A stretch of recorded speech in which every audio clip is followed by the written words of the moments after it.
These are the games that are tied together, all being played at the same time to determine one playoff spot. Chargers win, they control, they're in. But if they lose, Baltimore wins, they're in. But if they lose and Houston wins, the Texans go to the playoffs. The roof closed here in Houston. Bill O'Brien requested that they not show here on the home team scoreboard the other games as he goes up against Gus Bradley at Jacksonville. Houston deferred, kicking off. Randy Bullock, final regular season game. He is underway as Jordan Todman is out up across the 26-yard line, knocked down around the 28-yard line. And that's where Blake Bortles, third overall draft pick, completing 60% of his passes, 11 touchdowns, 17 interceptions, will lead the offense. He got his first start against Indianapolis in week 4, played in the Indianapolis game in week 3. A lot of turnovers to start his career, but he's cut down on them of late. Going to face a lot of pressure against this Houston D-line today. We'll see how the young quarterback handles himself.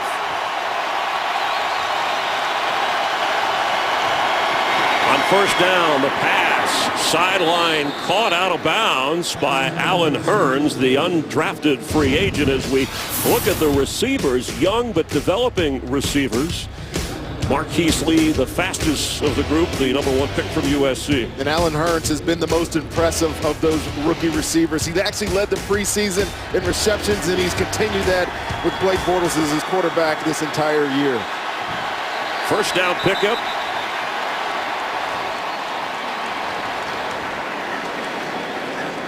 And it looks like we're going to get a challenge. John Perry, our referee, and it may be on whether it was good enough for the first down, ruled a catch on the field on the very first play from scrimmage. In the challenge department. Previous play is going to be challenged for an incomplete catch. Bill O'Brien is 1 out of 5 on challenges. Here's the play to Hurns. There's the first down marker, ruled a catch on the field. First down Jacksonville, challenged by the Texans. Ruled a catch on the field. The play, the ruling on the field stands as a catch. First down, timeout, Houston. That's a big early challenge and lost timeout by the Texans. I don't know that I've ever seen a challenge on the very first play of the game, but the feet were okay, obviously, there. It was about the continuation of Hurns as he goes to the ground with this football. And it does move, but he maintains possession. Did not lose it as he went to the ground, so I think that was the right call by John Perry. And so now you have the most you can have is 3 challenges, but you lose that third option if you missed one early. Plus the Texans lose the timeout. Toby Gerhart checks in on first down for Jacksonville. He gets hammered. And Brooks Reed for that Texan defense creating a loss. Well, we're going to have to worry about 5-man pressures for this game the entire day. Blake Bortles told us that, yes, they're good up front with the 4-man rush, but they are not scared to add 1 or 2 other guys into this mix and see the results early in this football game. Jordan Todman checks in at running back on 2nd and 15. Bortles keeps and slides down around the 38, 39-yard line, depending upon the spot. Well, this Texan defense, not a lot of sacks beyond J.J. Watt, but they lead the NFL in takeaways. #1, they were last in that department last year. They are definitely greedy in the secondary. 3 guys, 3 corners have at least 3 interceptions on the year. And when you have pressure up front like they're getting from number 99, you can expect a lot of tips, overthrows in the pass game. You'll probably see a lot of that today. This guy, J.J. Watt, leads their team in passes defensed. On third down and 9, 3 wide receivers, opening drive, Jacksonville. Bortles on the move, throws and drops. Try to get it to Lee. And it's 4th down. See some of the athleticism of Blake Bortles there moving around in the pocket. Really should have been a completion there. Marquise Lee the highest of the drafted, or the highest of the rookie receivers on this football team. Got a slow start to his career and probably should have picked up a first down there. Brian Anger, who has the most 60-yard punts in the NFL this season with 11, standing at the 25 of Jacksonville. Back to receive Keyshawn Martin for the Texans. Fair catch. Inside the 20, the Texan offense led by Case Keenum on the field. With Rondé Barber, Chris Myers, and the NFL on Fox here in Houston, where the Texans take over on offense. Arian Foster in the backfield. There's Case Keenum. Hey, alert, alert! Alert! Hey, Mike 52! Keenum's throw is on target. Andre Johnson up across the 45. And just like last week, Keenum comes out firing. The quick slant here, and it's a benefit of Dwayne Gratz hitting the ground. You know, I was down on that field earlier today, Chris, and just watching these guys run around, it's a little slick out there. And Gratz, you didn't see it in that picture, but was on the ground at the start of that play. Bad footing, big play to start the game for Houston. And it looked like they wanted to go without a huddle. They stood, looked over at the sideline, then huddled briefly after a gain of 29.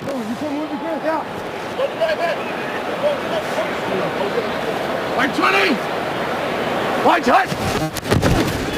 Keenum again. Caught. Johnson again.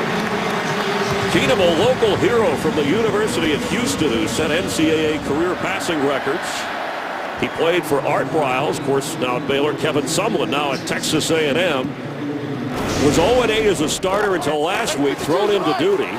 And you know the legend of his story, deer hunting out of a tree, and called in to start and lead the Texans. Arian Foster brought down in a hurry by Jonathan Cyprien. You look at those numbers, those college numbers, 19,200 however many yards. That is a staggering amount of passing yards for a college quarterback. And you look at the list of great quarterbacks that are in the NFL, and you would never guess that a guy named Case Keenum has the record for yardage, and he's really good getting the ball out of his hands quick. You'll see a lot of that today. It's what Bill O'Brien said he does as good as anybody. On second and 11, it's Damaris Johnson. And he's inside the 30. All the way down to the 10-yard line of Jacksonville.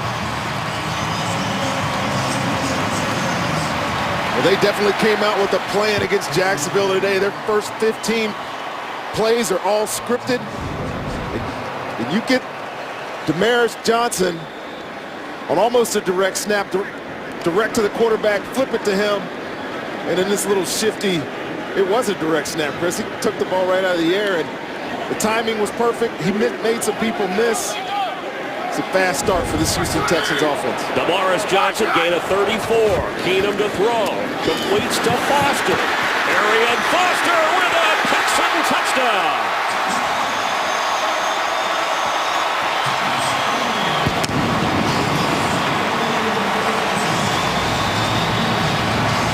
Well, I tell you, it couldn't have got any better for Case Keenum. 3 quick completions, easy throws. Jacksonville missing some tackles, and when you put the ball in Arian Foster's hand, good things happen. They're going to, not only as a runner, but as a receiver, so big, so strong, gets in for a quick touchdown. Confirmation of the touchdown, good, and a 10-yard toss as Randy Bullock is on for the extra point. And while they're waiting, San Diego, KC, Cleveland, Baltimore, they're scoreless. Not here in Houston, where the Texans have jumped on top. Arian Foster with his 5th touchdown catch this year. He's scored 8 times on the ground. He's thrown for a touchdown for the first time in his career and getting Houston's hopes high early. Randy Bullock named AFC Special Teams Player of the Week. Last Sunday had 6 field goals, and here kicking off again to Jordan Todman. Goes through the back of the end zone. Let's check in down on the field with Jennifer Hale. Chris, this Jaguars offensive line is a young group. It's given up 66 sacks so far this season. The quarterback, Blake Bortles, took time to pull them together in the tunnel right before the team took the field today and thank them for all that they've done, their improvement as of late, which has helped his improvement consequently, especially his turnover ratio. Bortles told me he wants them to feel positive and encouraged. Spread the accolades a little, Chris. From the 20-yard line, had a drop on the opening drive, but moved the team well. This is his 13th NFL start. To throw, and completes. That's Cecil Shorts, knocked down right away. In fact, Bortles' completion percentage on the road is 66%, one of the best in the league, higher than his 60% across the board. But those interceptions Jed talked about cutting down, especially recently since the bye week, he's been a lot more careful with the football. Jordan Todman at running back on 2nd and 5.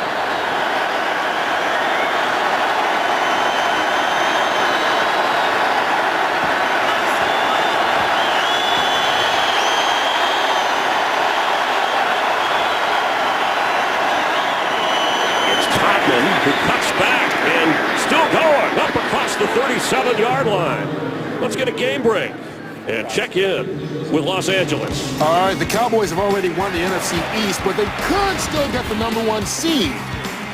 First of all, they have to win, and this won't help. Deshaun Jackson, 69-yard touchdown reception, courtesy of RG3, and Washington's up 7-3 on the Cowboys. We'll keep you updated all day long on games with playoff implications. Chris, John, Jen, and Rondé.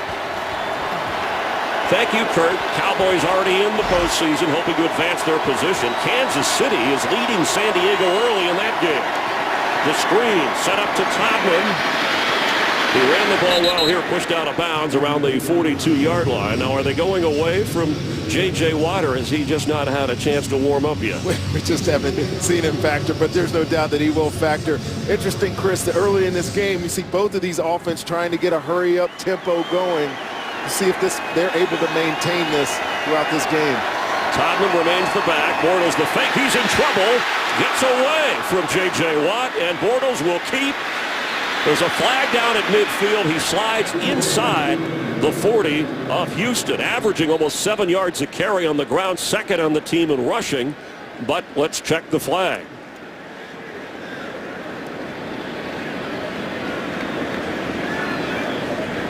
Illegal use of hands, hands to the face. Defense number 34. 5-yard penalty from the end of the run. First down.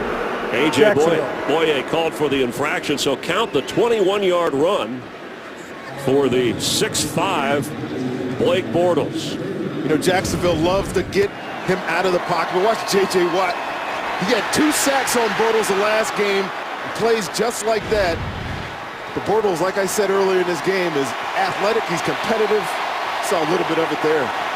They played 3 weeks ago. Bortles knocked down. The ball is out. It's a loose football. And J.J. Watt came in to force the fumble. Factor early enough for you, Chris? I wasn't rushing him. I just wanted to know where number 99 was, because that's what Bortles told us. When he gets up behind center, he's always going to look to see where Watt is. J.J. Watt over there on the right side, and usually you have to know where he is. Luke Joeckel, who big prospect at left tackle, brought in last year, has nothing for J.J. Watt, much like everybody else in the NFL. The left tackle, Joeckel, a #1 pick out of Texas A&M, recovered the football. On 2nd and 18, back to the 41.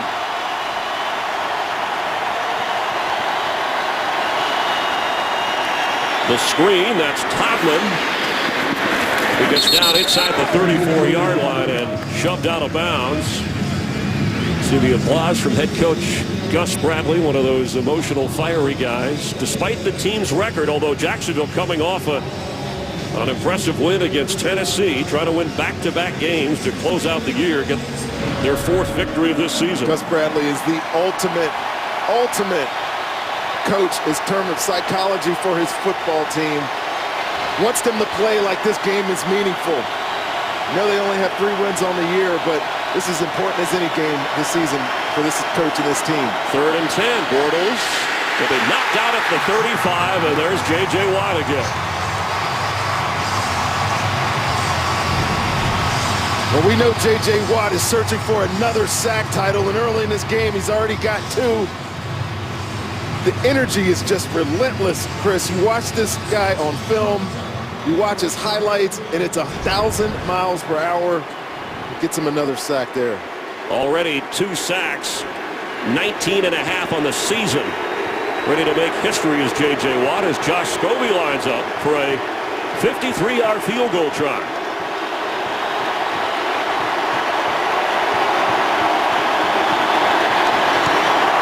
And the kick. Scobie nailed it. Just over 6 minutes to go in the opening quarter. The Jags are on the board to cut into the Texan lead, but already I'm sure Blake Bortles has seen enough of number 99. J.J. Watt now leads the NFL in quarterback sacks this season. Just in Houston, we just checked in Kansas City where the Chiefs lead the Chargers 3-0. He came in as the leader, no sacks yet, but already Watt at 19.5, and if he gets to 20, first player in the history of the league to have 2 seasons of 20 sacks or more. Well, Luke Joeckel is going to have to keep his head up here. He's sold out twice on J.J. Watt trying to protect him. And when you miss, it's almost a guaranteed hit on your quarterback. Scobie, Danielle Manning from his own end zone. Dancing around, Manning up across the 22. The ball came out at the end of the play, and Jacksonville's on it, but they ruled him down right away.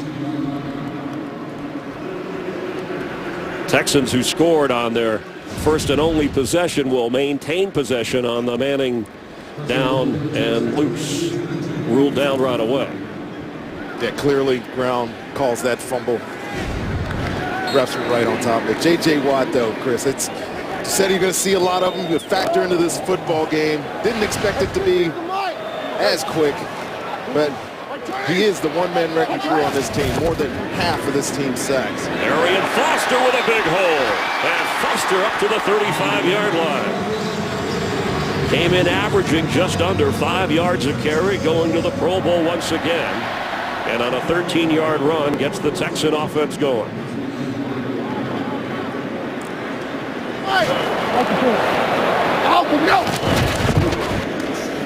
Foster into a crowd. And what a defensive play with a blocker all over him. Senderick Marks. How's that not holding? You heard from the field audio. How's that not holding? Well, because it wasn't called, apparently. Derek Marks is the one guy on this Jacksonville Jaguars front. Could possibly be a Pro Bowler. He's one of the alternates, but he had a great year, 8.5 sacks. The second among defensive tackles in the league. He'll factor into this football game. He's going to have to get some penetration, some sacks on this defensive line today.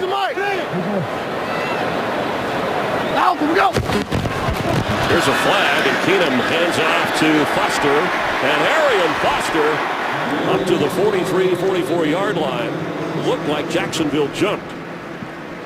Well, I think it's going to be Senderick Marks with an encroachment call here. Offside, defense, number 95. Penalty's been declined. Results in play, 3rd and short.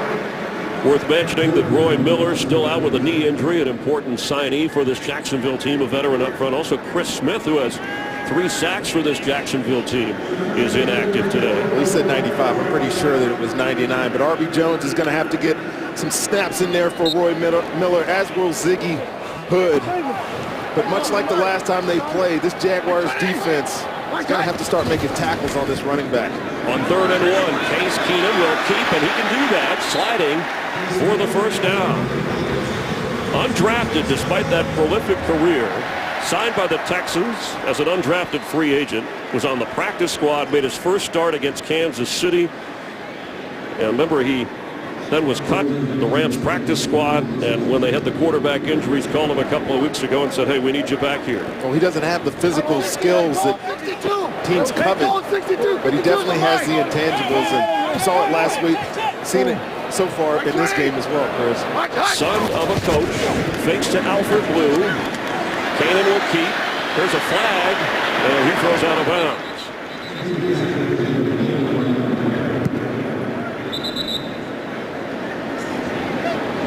It's like holding on the Texans.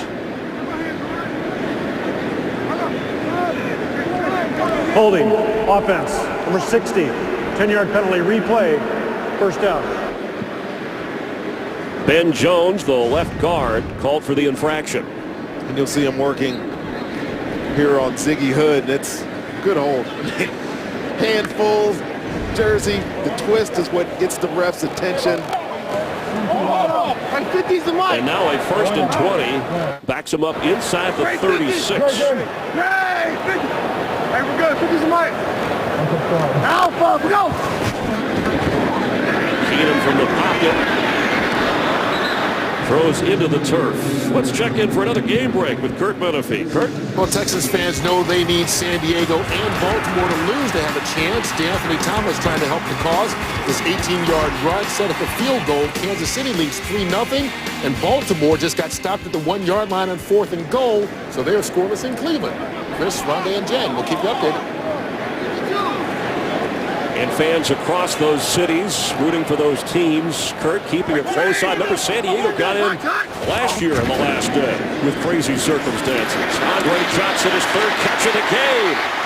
All the way up near the 49 of Houston. You can see the game plan here for the Texans is a bunch of quick throws.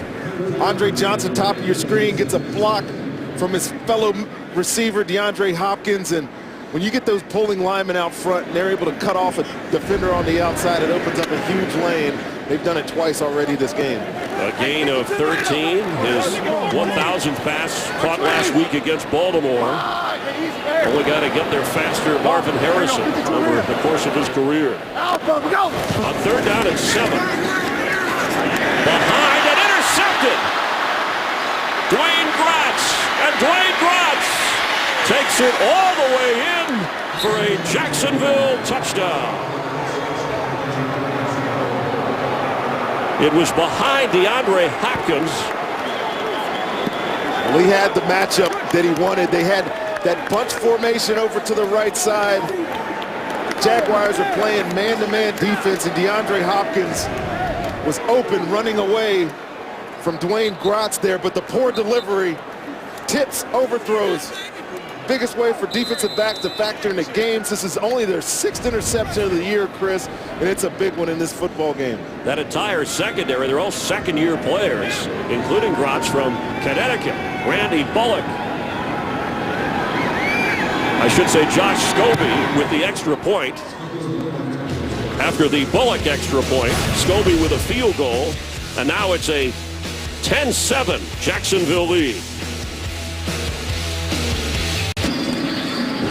Case Keenum with his 2nd interception since his return this season, and the excitement on the Jacksonville sideline. That's how Gus Bradley is every game.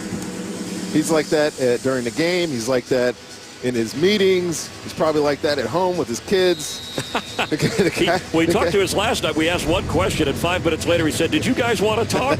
He gave us the whole history of the season, but you were ready to play for him. Scobie and Danielle Manning will this time down it. Texans take over at the 20-yard line after the touchback. You can ring in the new year, Fox Sports 1, with a marathon of Big East basketball. All 10 teams will be back to back to back. The showdown, Butler and Villanova. Big East New Year's Eve marathon, 11:30 a.m. to 11:30 Eastern in the morning. Goes all the way to midnight on Fox Sports 1 and streaming live on Fox Sports Go. For Dwayne Gratz, that's his 1st career touchdown. It was his 1st interception of this season and the 3rd of his career. And over on the sideline here on 1st down as Foster is in the backfield for the Texans. And it looks like we have a timeout. Jacksonville called it. Well, you saw Dwayne Gratz there fixing his shoe. The team's first. They didn't have enough guys on the field. And the most important guy, maybe. This is what you want on the final regular season Sunday of the NFL. A lot of teams fighting for one last AFC playoff spot. San Diego controls, but they're behind in Kansas City. Baltimore could win and get in if San Diego loses, but they're scoreless at home with the Browns. And the Texans need to win and hope that the Chargers and Ravens lose, and they'll get in.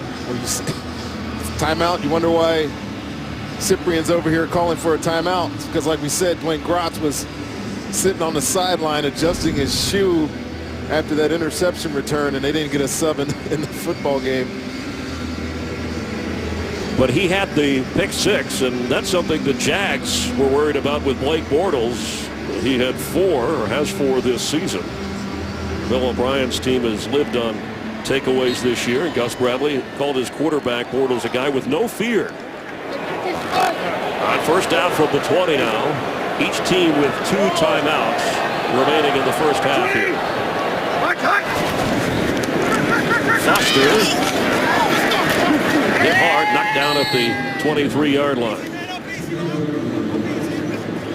The quarterback situation, remember Ryan Fitzpatrick was brought in, won the preseason battle with Keenum. They drafted Tom Savage. Ryan Mallett was added to the mix, but Fitzpatrick was hurt in November. Mallett replaced him. He got hurt. Keenum brought in on the spot, led them to the wild victory against Baltimore, and hoping to keep playoff hopes alive today. Rookie Alfred Blue out of LSU in the backfield on 2nd and 7. And he gets the football, but there's nowhere to go. Talk about that quarterback situation here, and got 5 guys, or have had 5 guys on the roster. 4 of them have had to play. And when you know it's somewhat desperate, when you bring a guy, even though he was here with them in the preseason and the offseason, when you bring a guy off another team's practice squad and come in and start right away, you know that there's a situation at quarterback. And Ryan Mallett could be the future of this team. It's something that they will address after this season and figure out what the best option is going forward. Mallett is a free agent, so Houston would have to retain him. On 3rd and 7. Keenum in the pocket. There's a flag down, and the pass hits the turf again. Andre Branch putting some pressure on Keenum. Offside, defense, number 91. 5-yard penalty, replay, 3rd down. And that's who was offside. Yeah, Chris Clemens lined up in the neutral zone again and gives them another shot here at 3rd down. You get a young football team, and Chris Clemens isn't a young player by any means, but you get a young football team in a game that it matters for them. They've said that it matters. You can't have these type of mistakes and give them, set up them with a 3rd and short situation here. Jonathan Grimes hit at running back. He gets the football, and he gets the first down, working his way all the way up to the 34 for the Texans. When you talk about what's at stake in the AFC playoff picture, Rondé, we talked about how important these games are. Case Keenum, his 2nd NFL start. Chase Daniel for Kansas City in for Alex Smith, trying to beat San Diego. Connor Shaw in Cleveland with Manziel's injury. And, of course, Arizona in the playoffs, but a seeding situation with Ryan Lindley, who was really 3rd on the depth chart, 4th really before the injuries in Arizona. Alfred Blue knocked down right away. Telvin Smith from his linebacker spot. And if you're the Texans here and you're saying, yes, we got to control our destiny, that's all they can worry about, obviously, is winning this football game and let the rest of it play out. I don't think you're too excited. You're looking at Cleveland and San Diego, or there's Kansas City starting backup quarterbacks, but that is the case as this last Sunday of the season culminates. After no gain, it's still 2nd down, still 10 to go. Keenum dumps it off to Blue. They'll bring it into the opening quarter. The Texans try to qualify for the playoffs for the 3rd time in 4 years. They scored first, but after an interception return for a touchdown, Jacksonville has a 10-7 lead as we close out the opening quarter in Houston. We're glad you're watching the NFL on Fox. With Rondé Barber, Chris Myers here in Houston, Arian Foster going to the Pro Bowl despite missing 3 games this year with groin injuries.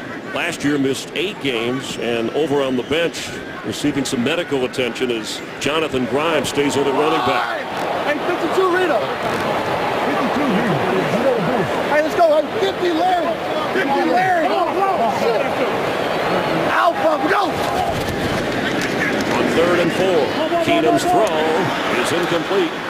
trying to get it to Andre Johnson, who is the leading receiver in the game, and Blaine Grotz over there covering him. Grotz as the interception return for the touchdown, and holding his shoulder is Ryan Davis for Jacksonville. And Ryan Davis has been a big surprise, big bonus to this pass rush. You know, they're fifth in the league in sacks. He has 6.5 of them. He'll afford to lose a guy of that kind of production in this football game. Shane Leckler, and fair catch called for Ace Sanders. Jacksonville, surprisingly, with a 3-point lead, has the football here early in the second quarter. Well, that would be a major blow to the Texans already, with backup quarterbacks used if Arian Foster cannot continue in this game. We'll check on his medical condition. Yeah, we had that one run down the sideline, and he immediately came to the sideline and was looking for some medical attention. I'm not sure what it is. We'll try to find out. But yeah, Case Keenum, we see some of the inaccuracies in his game so far. He has to drop back and throw the football. I'm not sure that he can get it done. We'll have to see if Arian Foster continues to stay on the sideline and how it affects the game plan going forward for the Texans here. Toby Gerhart in on first down at running back. Blake Bortles has run the ball well. Throws, and a leaping catch.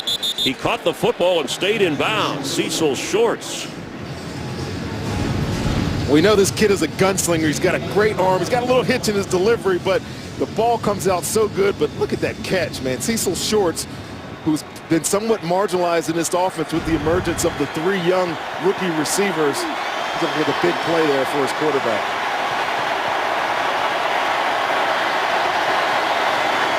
At 2nd and 1, Gerhart will not get the first down. The extra lunge forward, but it'll bring up 3rd and short. J.J. Watt plays the run well as well. You know, go back to Bortles.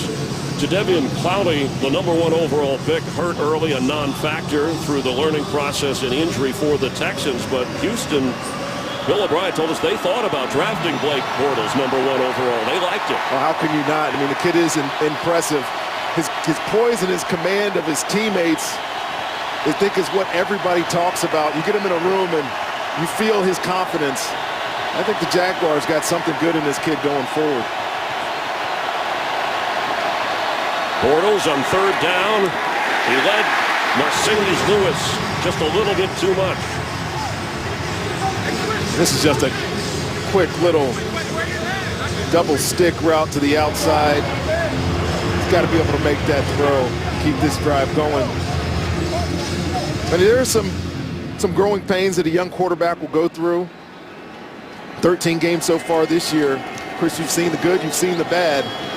But I think I continue to say this is a team that has a bright future. A bunch of young guys. If they can play together, they'll be all right. Ryan Anger drives key shot mark all the way back to the 16 of Houston. And he's knocked down, runs into his own man trying to block up across the 25-yard line. A 61-yard punt. It's 10-7 Jacksonville. And the official word from the Texans bench, Arian Foster is questionable for the rest of this game with a knee and hamstring injury. A severe blow with rookie Alfred Blue and Jonathan Grimes, the only other tailbacks. Jay Cross, the rookie fullback, active today. And it's Blue.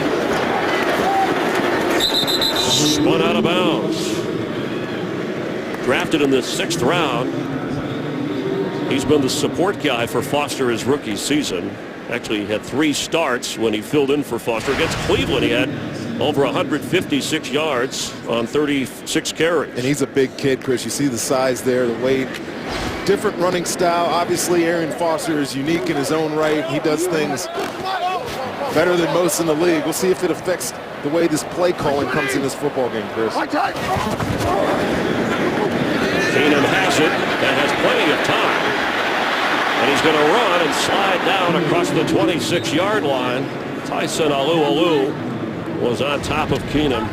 Here's where we think Arian Foster got hurt. They were working on his left leg there, and you saw that little dip right before he got tackled on that play. And you see him motion right here that he needs to come out of the football game. We just saw him walk into the locker room without his gloves, without his helmet. So unknown whether or not he'll come back into this football game. It's a big game for them. They need a win.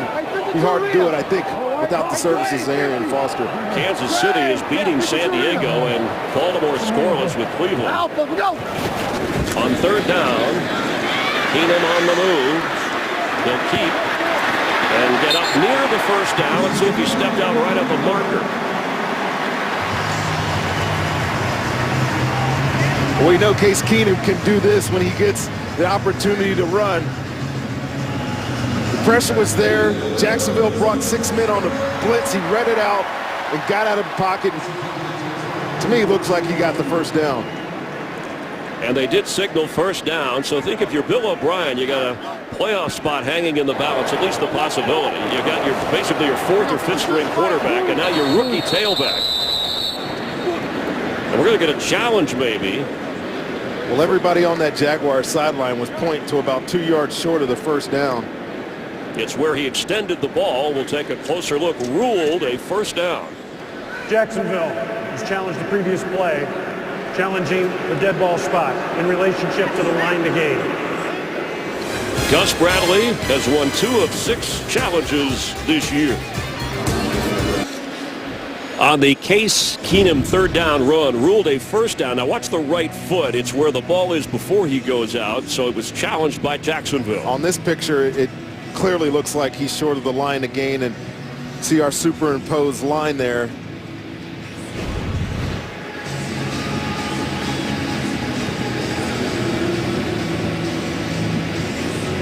After reviewing the play, the ruling on the field stands.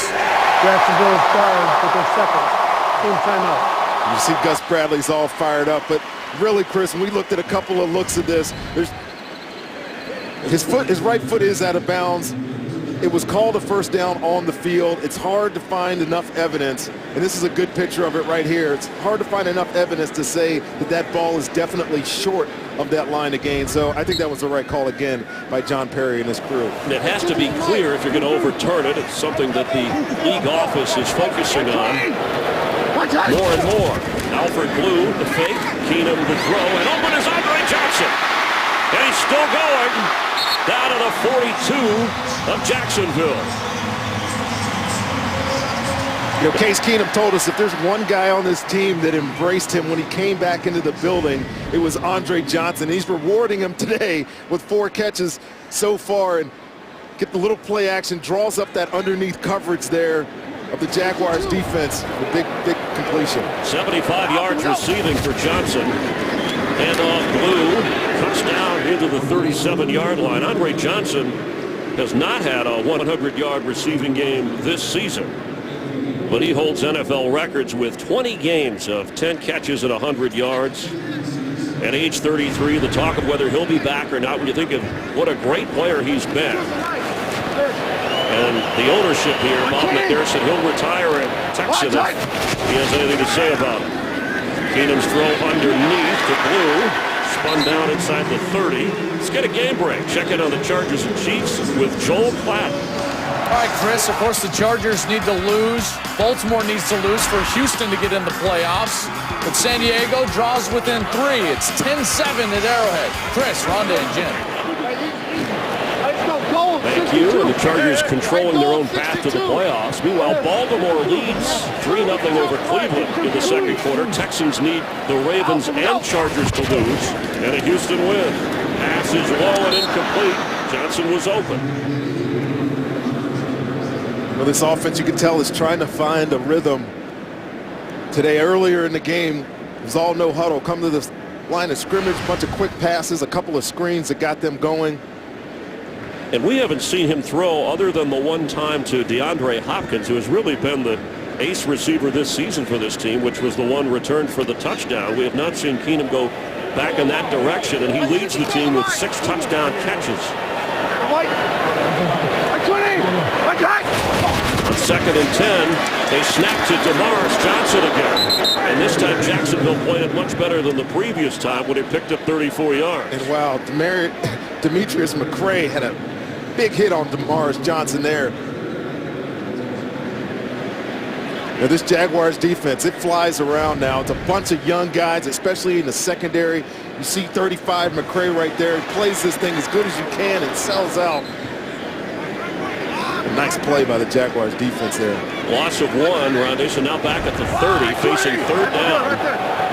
Jonathan Grimes in at running back. He has the football. And look at him move upfield. Grimes inside the 15 with a Texan first down. Well, as fast and as aggressive as this Jaguars defense has been today, they got to find a way to handle these little slip screens. This is the third one that we've seen. Their leverage is bad. Inside-out pursuit is not good. You only have to make one guy miss.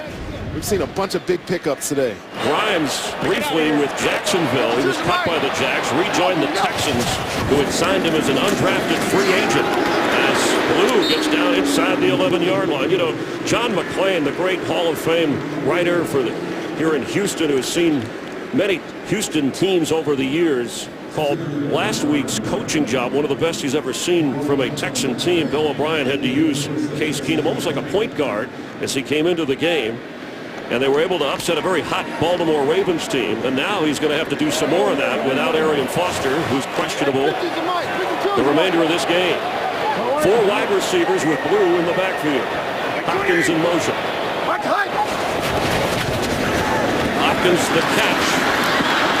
And brought down, shoved backwards at the 15. Dwayne Grox got there first. I just talked about that inside-out pursuit. There's J.J. Watt on the sideline, hoping they get in the red zone so we can attempt to grab a 4th touchdown reception here. But this Jaguars defense, they play fast. Gus Bradley has these guys believing in themselves. And when they figure out, I'm telling you, Chris, when this team figures out, obviously get some age with some of these young guys, but when they figure out how good they can be and how good their head coach is, watch out, man. This could be a great competitive competition in the AFC South for dominance. Come on, boys. Hey, we're good. We're good. Go. Alpha, go. On 3rd down and 9, Andre Johnson is a flag down as he reaches the 5-yard line near a first down.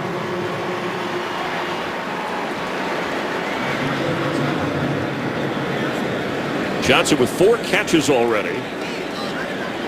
This would be his 5th if it stands. I think they're going to say it's holding here on the Jaguars.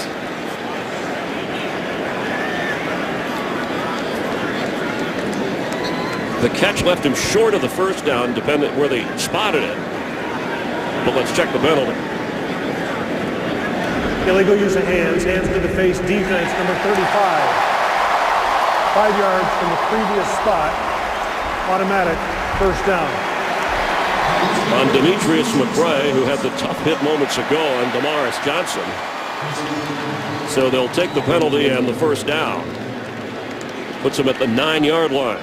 And it's 1st and goal for the Texans, who scored first, but trail by 3 with just over 7 minutes before the half.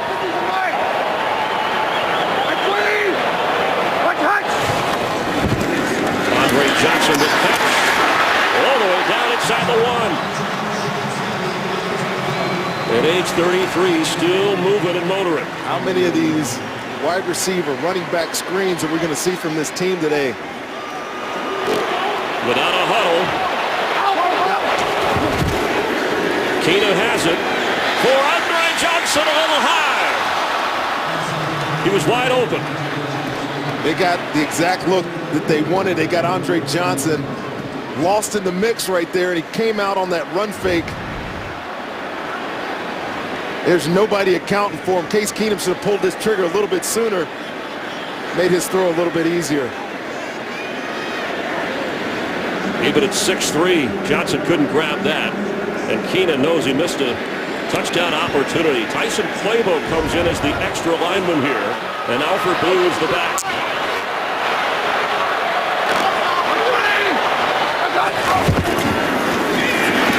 Blue is fighting hard. And the Texans have a touchdown in the lead.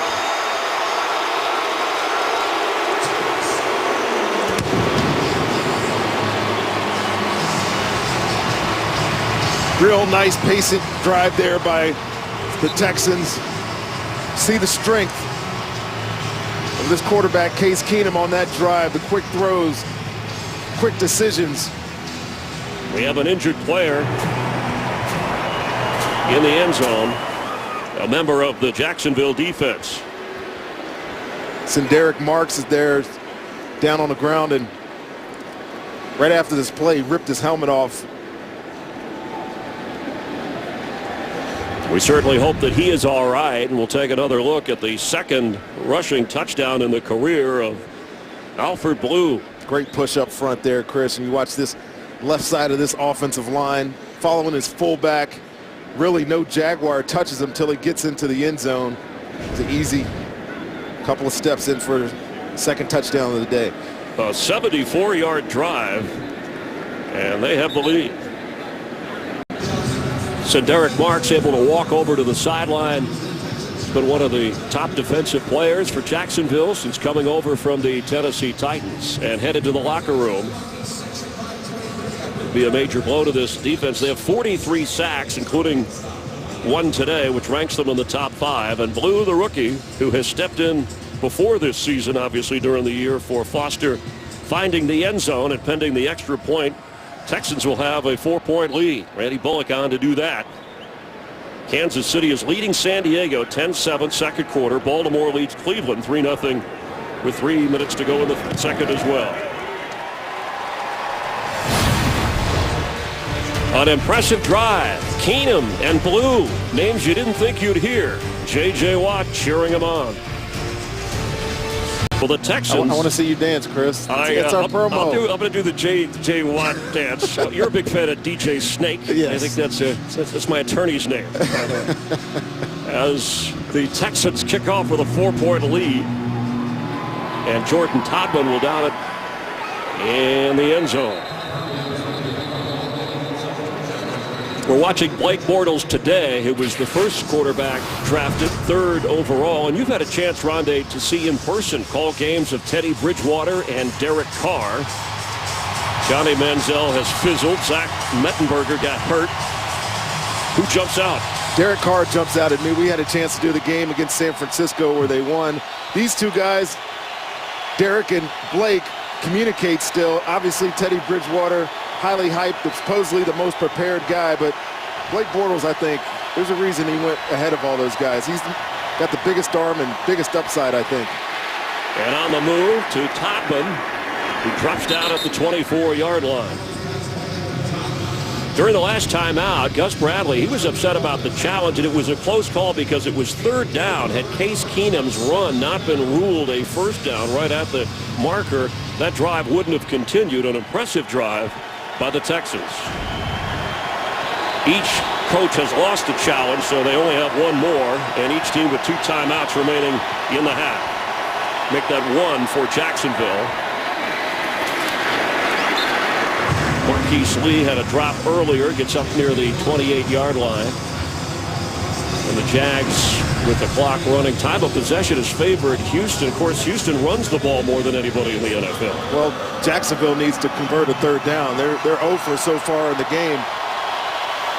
Only score, obviously, or we know is the interception for a touchdown. They just haven't been on the field, Chris. You got to be able to sustain drives in this league, especially in this game on the road. They're going to have a chance to win. On 3rd down and 2, pass knocked away. Jonathan Joseph.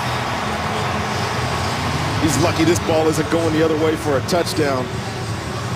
Late delivery on a 3-step out breaking route. Jonathan Joseph just dropped it, or that would have been 6 the other way. But again, Jacksonville unable to convert on 3rd down. Give the ball back to Case Keenum in this offense, and we don't want to say they're chasing the game, Jacksonville. They're chasing the game, yet it's still only 4 points. They're going to get some production out of this offense. They're going to expect to compete today. You saw the Chiefs are leading San Diego. Cleveland and Baltimore are tied. Sean Martin waving for the fair catch as the anchor punt goes out around the 30-yard line. Coming up, the Visa halftime report with highlights of all the other games, and they'll sort out the playoff scenario. Again, I know we keep repeating, but for those tuning in, the Texans trying to win. It's amazing from having 2 wins last year. They have a chance to win their 9th game, but they get into the playoffs if they win this game. And San Diego loses at Kansas City, which they are doing at the moment, and Baltimore loses at home to the Browns. That's what has to happen for another playoff appearance. It would be as a wild card. for Bill O'Brien in his first year here in Houston. Blue, who had the touchdown, has the first down carry. Met hard and thrown down by J.T. Thomas, former Chicago Bear linebacker who takes in the defensive signals for Jacksonville. Impressive. He's an impressive linebacker. He stepped in for Paul Puslesny when he got hurt and comes a long way to make this tackle. He's all the way over here on the right side of the defensive formation. Gets the slide with the motion by the tight end, but watch him beat the blocking. Nice solid chest tackle. It's good football player, Chris. Nice to watch him play. After a loss of one. Leave it on. 120. Mike, cut. Keenum is running around and goes out of bounds up across the 30-yard line. He reached out, but that was quite a distance from the first down marker. That's from the marker of the line of scrimmage. But that's okay. The thought process is where Case Keenum is going. There's some athleticism in this guy. I mean, two or three guys are chasing him down there and able to scramble around the pocket. Gus wasn't arguing that spot. No, he didn't care about that. He didn't mind about the 1 yard. Keenum, everybody loves Keenum, born in Abilene from Wiley High School. Hey, let's go. Hey, 91, Linda. Hey, go. 50. Trying for a second straight win. Hey, we're good. Alpha, go. On 3rd and 9, middle of the field is open. And fighting hard is Grimes, but knocked back and not good enough for a first down.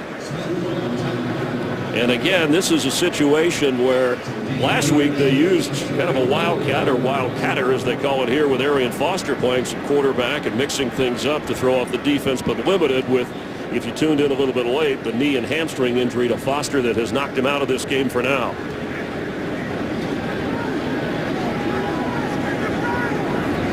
J.J. Watt with a couple of sacks already in the game. Shane Weckler and Sanders fumbles, muffed, but then recovered and ruled down. Yeah, this play is dead. Ruled down right away. The official made it clear right from the start. Crowd got excited, though. And Bill O'Brien said last week the crowd here in Houston helped him take over the Ravens. He wants another look at what happened there. But right away, the official ruling no fumble, no muff. Ruling on field, fair catch signal was given with possession, first down. And just to clarify that, you get a fair catch signal. As soon as he possesses this ball, It's play's over. dead. Right. Even if your own man runs into you. Even if your own man knocks it out, play's dead. Toby Gerhardt straight ahead, pounding. An ankle tackle finally brings him down across the 28-yard line. Toby Gerhardt came into this year, was supposed to be the featured back here at Jacksonville, coming over from Minnesota, getting out of the shadow of Adrian Peterson, but he really didn't get off to that strong of a start. His yards per carry were down, then he had some injuries. Denard Robinson took over and had some success, but with his injury, they've had to go back to Toby Gerhardt and Jordan Todman for the bulk of the running game. Gerhardt with a first down. Jacksonville with just that one timeout as we near the 2-minute warning. And he was hurt in week 1 in the game against the Philadelphia Eagles, just averaging, it looks like he's headed to the sideline, just averaging over 3 yards a carry, maybe limping there a little bit. Yeah, it looks like he tweaked that ankle yet again.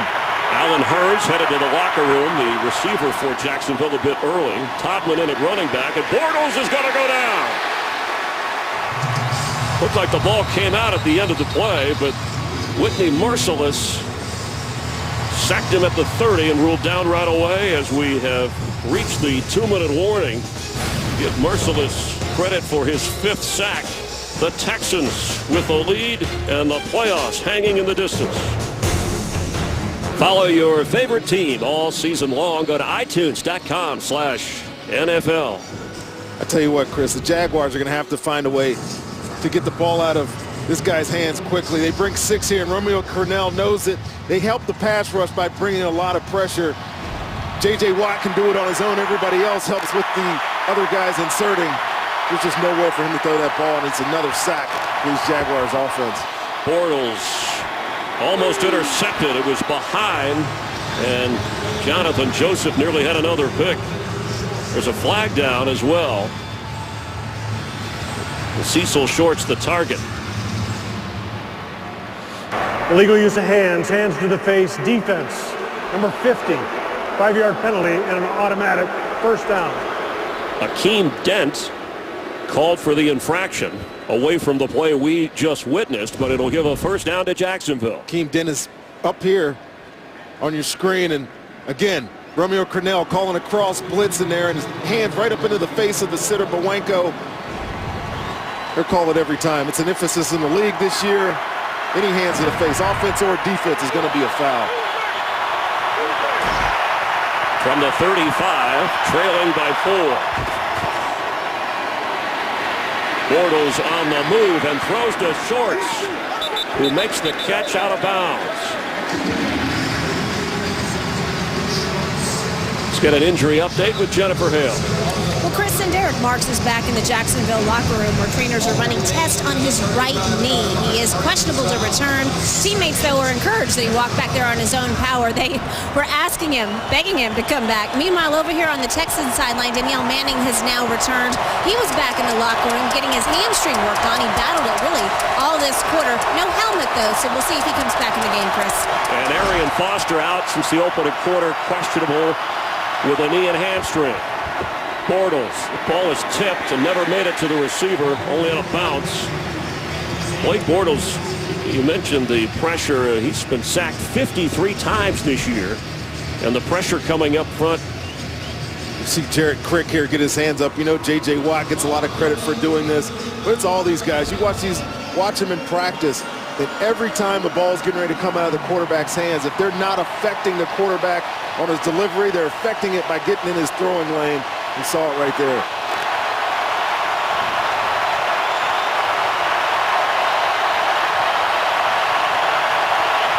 Extra pressure on 3rd and 10. Bortles, it's tipped again and incomplete. It might have been Crick again. There's a flag down over on the Jacksonville sideline area, and Jared Crick did bat the ball again.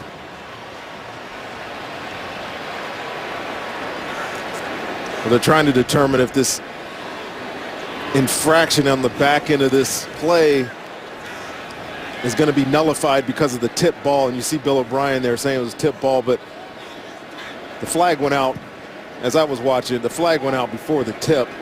See what John Perry comes back here with.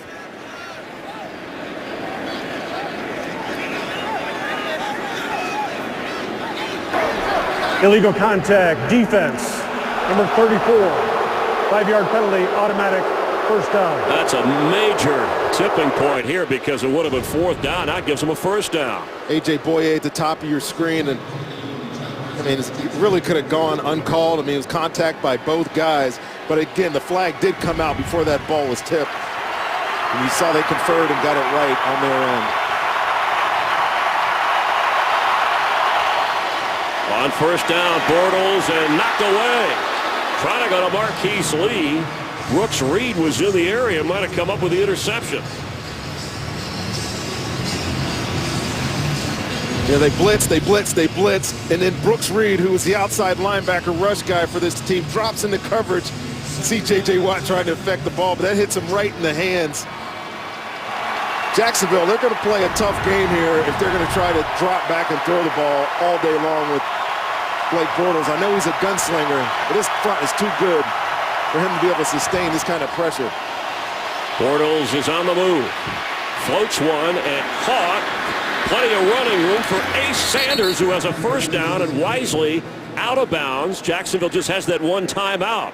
At the very least, they want to get in field goal range for Josh Scobie, who has hit from 53 today. You see the Ravens need to lose, remember, to help the Texans, who need to win, and San Diego is losing at the moment 16-7 nearing the half in Kansas City. Scobie rehearsing. A gain of 24 on that last play.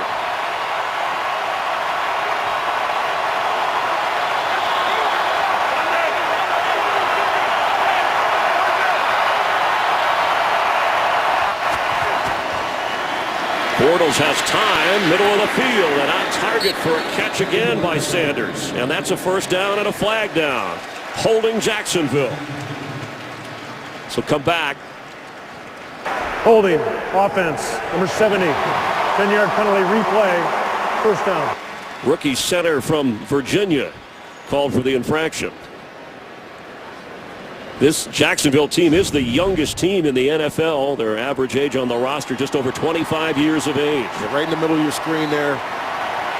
The body wrap around Crick, Jared Crick, eliminates a really big gain in a 2-minute situation. Takes him out of field goal range even for a long one. First and 20 from the 46. Pass is nowhere. Shorts was in the area. Bortles is now 8 out of 14. Keenum 14 out of 19 for the Texans. He has a touchdown toss to Foster and an interception. Well, this drive's only continued because of penalties. They're still 0 for on third down in this game, and putting a lot on the young quarterback here. 2-minute situation against a defense that loves the pressure. Would not be surprised and expecting Romeo Crennel to dial up another one right here. Knocked out of the hands of Mercedes Lewis. That was a tough catch, but the veteran has had a problem with drops this season. Watch J.J. Watt. Watch how many guys come into factor in this. Sam Young, guard. What was that? McCauley coming in. So bear hug or well, hold your head up straight? You got to know where he is. He said that I can't pace myself. He said there's no pacing for me. This situation in a football game, D linemen are pinning their ears back. You know they're going to pass the football. You better account for this guy. He's going to factor into this play. 3rd and 20. Bortles gets rid of it. And Brooks Reed was the guy who hurried him. And on 4th down, they'll have to punt, or at least line up that way. 4th and 20. Texans with 2 timeouts. Just over a minute to play. Will maybe have an opportunity to try and add to their lead if they want to go in that direction.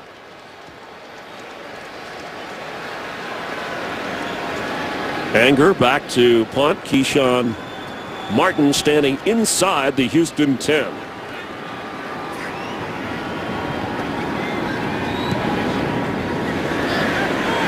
Fair catch called for at the 12 with 56 seconds to go and 2 Texan timeouts. J.J. Watt, who, remember, he was a tight end at Central Michigan, going to walk on at Wisconsin, moved to defense, and has terrorized offensive players since. Even has the 3 touchdowns this year on 3 catches playing some tight end. But in this game, with 2 sacks, 19 and a half a sack away from 20, and might, depending upon the second half, threaten our own Michael Strahan's single-season sack record of 22 and a half. And does he deserve to be in the MVP? We know he's Defensive Player of the Year. He's in the conversation. It's about all you can ask for a defensive player. Quarterback-driven league now. Jonathan Grimes carries. Texans want to at least run some of the clock off here. You almost hate to show J.J. Watt because you feel like it's a one-man team, but really, Chris, everything that he does on the football field is exciting. It's so fast. He has a combination of size, speed, and skill, and not many people have all 3 of those. It makes him a dominant player, and it's entertaining to watch him. Doing his homework on the tablet. He said, sometimes I don't even know where I'm going to line up on defense until the very last moment, so that makes it even tougher on the offense. Clock continues to run, so the Texans appear to be satisfied with the 4-point lead.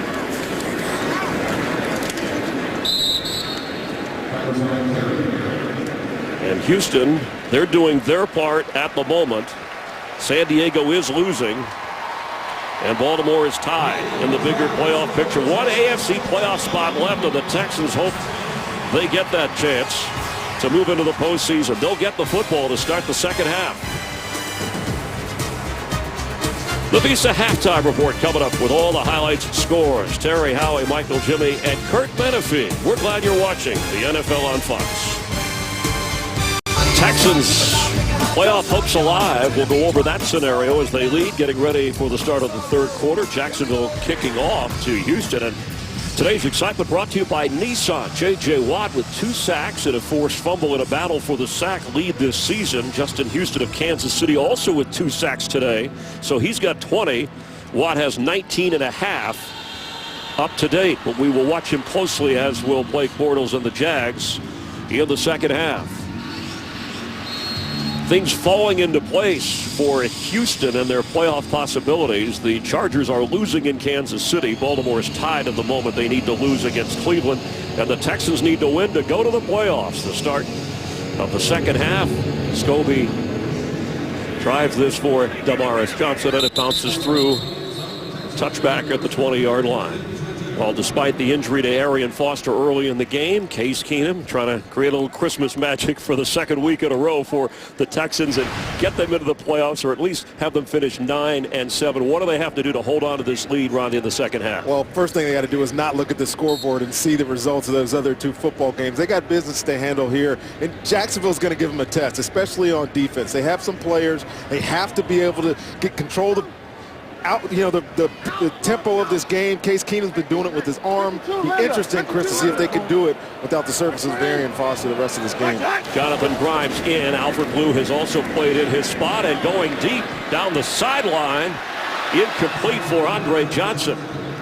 Dwayne Grotz covering. He had the interception return for a touchdown against Case Keenum. Let's check in with Jennifer Hale. Well, Chris, Coach Bill O'Brien tells me he does not expect to see Arian Foster for the rest of today in anticipation of an official ruling that he is out. He's gone ahead and altered the Texans' game plan. Going to be a much more balanced attack, not nearly as heavy on the run. Meanwhile, over on the Jaguars sideline, Coach Gus Bradley thrilled with how his young quarterback is performing and the big plays he's kept alive with the scrambles, Chris. And a Wildcat direct snap to Jonathan Grimes. Something they did with Arian Foster last week with great success, and he gets it up near the 29, near the 30, near the first down. A lot of this has disappeared in the NFL. 2 or 3 years ago, everybody was doing this, putting an imposter at quarterback, splitting the quarterback out to one side, and running this wildcat type offense. Arian Foster did it last week. I guess we're going to see it some in the second half this week with Jonathan Grimes. And also Alfred Blue, the rookie from LSU, who has the touchdown run. Grimes, they fake. And Keenum keeps and goes out of bounds after a gain of about 2. Case Keenum does get the first down for the Texans as the only turnover of this game, producing a touchdown for Jacksonville. And as we went to halftime, we saw that Jacksonville still hasn't created any first downs on third down. The bulk of this yardage has been on Case Keenum. You got to give him credit. And as they go to Wildcat again, Jonathan Grimes, Case Keenum down here at the bottom of your screen. Putting his arms up, the direct snap. And Grimes cuts back, waiting for a holdout, but does a nice job to get to the 35-yard line. This is just a nice changeup. It's not an integral part of any offense anymore, but it does allow make this Jaguars defense have to prepare for this. Put an 8th guy in the box.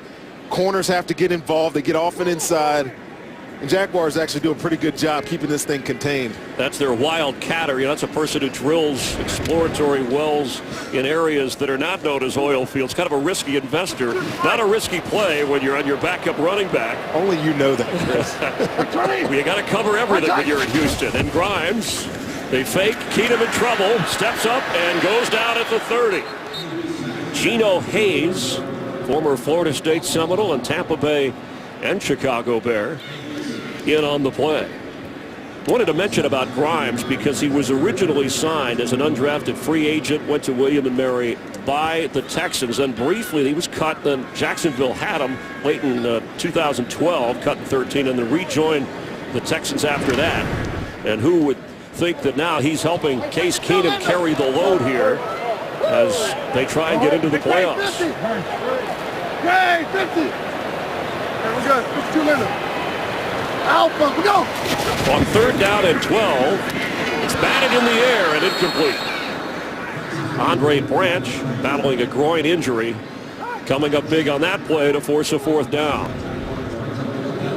Andre Branch is out last week, but went to practice this week, and Gus Bradley told us that a lot of these guys know this game means nothing in terms of record, but we're anxious to get back to play, and he was one of the guys he specifically mentioned that was going to try to play in this game even though he was fighting some injuries. Booming kick by Shane Leckler, and back inside the 15, Ace Sanders. And look at Sanders go all the way up to the 30-yard line. Dazzling return after a deep kick. The 56-yard punt sets up Jacksonville after the 16-yard return. And things are looking good in Houston. They play the song for what?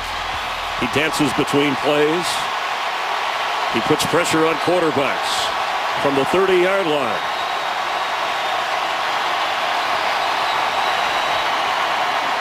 Jordan Todman with a solid run. Jordan Todman gets way down inside the 35 of the Texans. Watch this replay here, and J.J. Watt ends up taking himself out of this play. You see him push.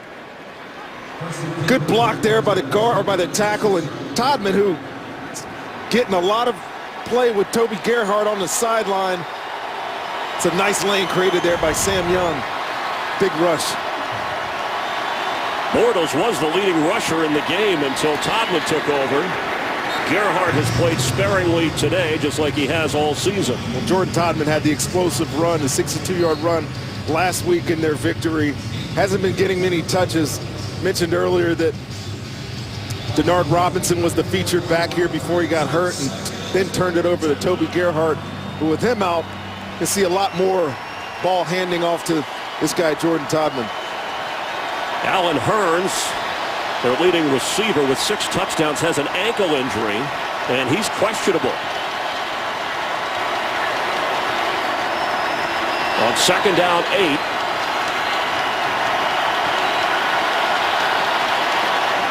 Todman again. Texans are ready for him. Knocking him down at the 33. It's merciless, getting close to field goal range. Remember, it's a 4-point game. Scobie a 53-yard field goal in the first half. Right now you're looking at about a 51-yarder if they gain nothing here on 3rd down. Of course, they still got to find a way to convert 3rd downs, keep these drives going. You got some momentum now. You got a big run by Jordan Todman. Game somewhat turning in your favor here if you can convert a 3rd down. Let's see if they're able to do it here.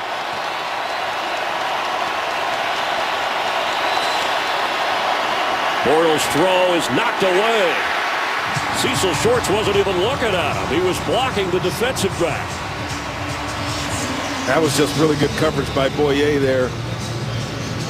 Who has 3 interceptions this year. Bortles had predetermined, it looked like to me, that he was going to make that throw to Cecil Shorts, and the coverage was there. He should have taken an opportunity down the field that he had, but again, another failed conversion on 3rd down. 0 for 6 on the day. Scobie from 51 yards. He has had 3 blocked kicks this year.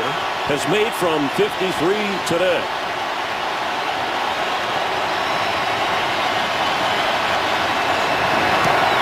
The kick is away and hits the upright. No good.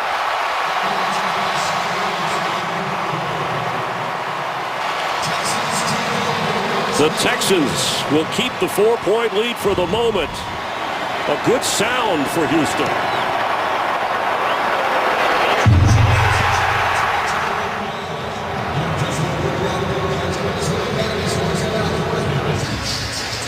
Rondé Barber, Chris Byers back in Houston, and things bouncing right for the Texans to get into the playoffs. They need to win. They need the Chargers to lose and the Ravens to lose. San Diego trailing in Kansas City. Baltimore tied with Cleveland.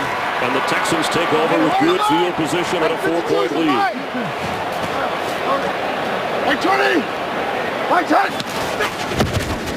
Case Keenum to Andre Johnson. Now 15 out of 22 for Keenum. was interesting. Bill O'Brien last week when Keenum was called in looked at video of a bowl game when at the University of Houston, Keenum beat Penn State, the Ticket City Bowl. He threw for over 530 yards, 3 touchdowns, no interceptions. Distributed the ball well, and that's what he's doing here with Alfred Blue getting down to the 46. And it is a first down for the Texans. Let's head back down to the field and Jennifer. Well, Chris, the Jaguars have officially ruled Derek Marks out for the rest of this game. They didn't like what they saw in those initial tests, and he's scheduled for further evaluations once the game ends. Meanwhile, Bill O'Brien was correct to change his game plan. The Texans have officially ruled Arian Foster out for the rest of this game as well, Chris. Let's go. 56 and Mike. Case Keenum, middle of the field, and a little behind Andre Johnson, who was open in between a couple of defenders. Oh, he's lucky this ball didn't get intercepted. Took a little bit of time getting his feet set and saw Andre Johnson last second and just tried to arm this thing out. So it was behind him. And number 50 coming into your screen Telvin Smith almost had an opportunity to intercept that thing if he'd have seen it coming. Keenum, of course, from Abilene, Texas, said he grew up a fan of John Elway and Troy Aikman, but not a Cowboy fan anymore. At least not while he was in a Houston Texan uniform. Facing a 2nd and 10 here. Handoff Blue, straight ahead. Gets down inside the 41-yard line. Texans founded in 2002, no playoffs in the first 9 seasons. And now with first-year head coach Bill O'Brien trying to qualify for the 3rd time in 4 years. They won the AFC South in 11 and 12. But when you consider the quarterback injuries, the number 1 draft pick not figuring in Clowney, an impressive first year. And maybe not done yet. A high throw, but caught by Demarcus Johnson. Demetrius McCray covering. And it looks like McCray is down on the Jacksonville sideline.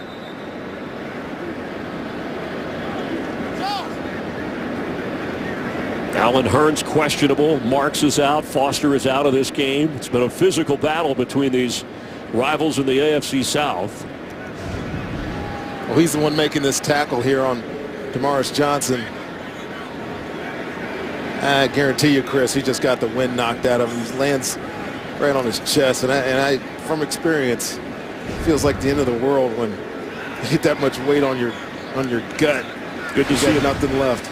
Get up and go over to the sideline. Part of that youthful secondary we've talked about. Again, Jacksonville, the rosters of this weekend, the youngest in the NFL. When you think about teams that are behind them, the Rams and the Vikings. So Leckler on to punt on 4th down. Too far for a field goal try. And he'll try and pin Jacksonville. But the ball bounces into the end zone. Jags drove the ball but missed on a field goal. They'll have it again. Trailing by 4. The Stars, maybe the scores, are aligning right for Houston. The Chiefs lead San Diego. Cleveland just went ahead of Baltimore in Baltimore by a touchdown. And the Texans are leading. If all of those hold up, Houston gets the last AFC playoff spot. But the Jags have the football. And the pass caught just across the 26. Cecil Shorts with the catch. Let's check in for the update with Joel Klatt. Yeah, Chris, let's show you how it happened. Connor Shaw, of course, starting for Johnny Manziel, the rookie from South Carolina, and he's going to find wide open Gabriel down the sidelines. He takes it all the way inside the 5-yard line. The next play, Terrence West would score. 10-3 Browns. How about that, Houston Texans fans? Well, here, as the handoff is to Todman, Bill O'Brien, the coach, recommended that they not show the scores of the other games here so his players and maybe fans wouldn't be distracted. Run, I guess they're not being shown here currently. We hear the fans cheering. Well, they're nowhere up on the boards inside the stadium. You got to imagine that everybody sitting in here has some sort of device where they're checking these scores on their own. But no, we're not getting the big reaction like you normally would get. And most importantly for Bill O'Brien, I think his players have no idea. They're focused head down on winning this football game here against the Jaguars. On 3rd down and 4, the Texan defense trying to preserve the lead.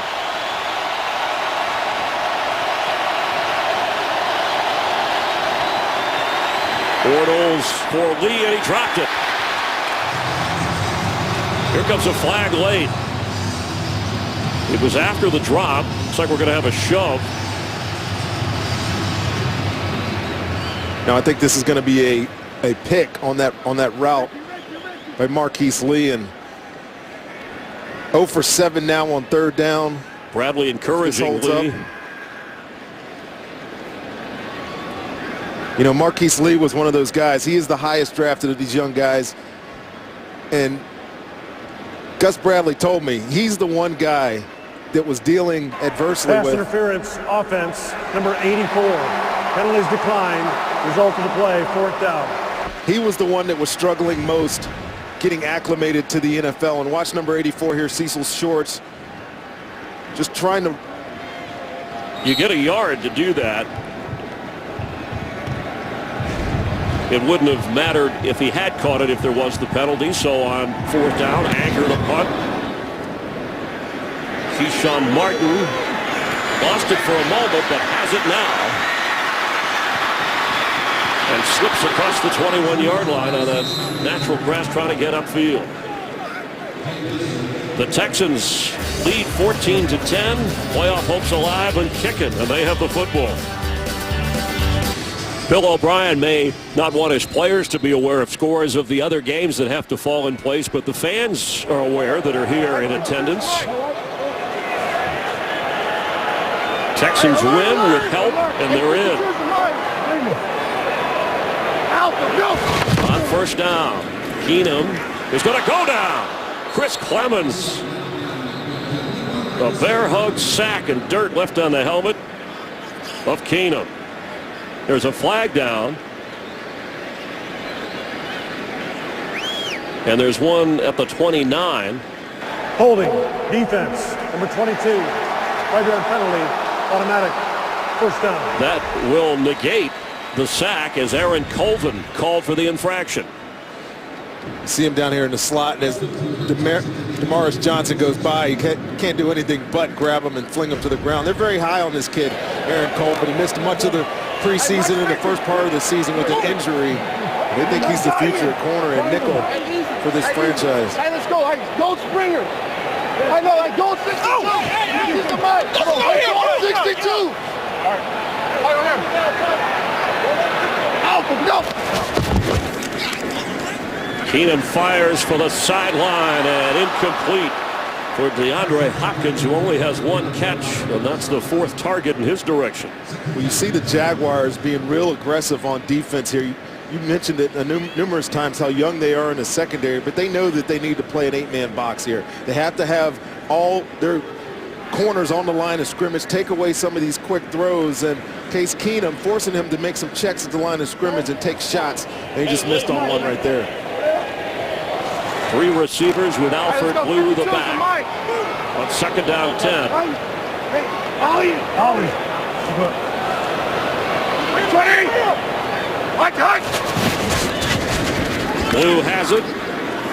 Works his way to the 31-yard line. Mentioned the time of possession and mentioned, Ronnie, that the Texans coming into the game run the ball 52% of the time. That's the most in the NFL. Next in line, Seattle, Dallas, and Cincinnati. All those teams are in the playoffs, and obviously that's changed today with the Arian Foster injury and having to use Alfred Blue and Jonathan Grimes. Well, they're still committing themselves to the run here. 23 out of their total plays today have been running plays. Quick passes, they'll help that as well. And Case Keenum has managed that so far today. 5-minute mark of the 3rd quarter.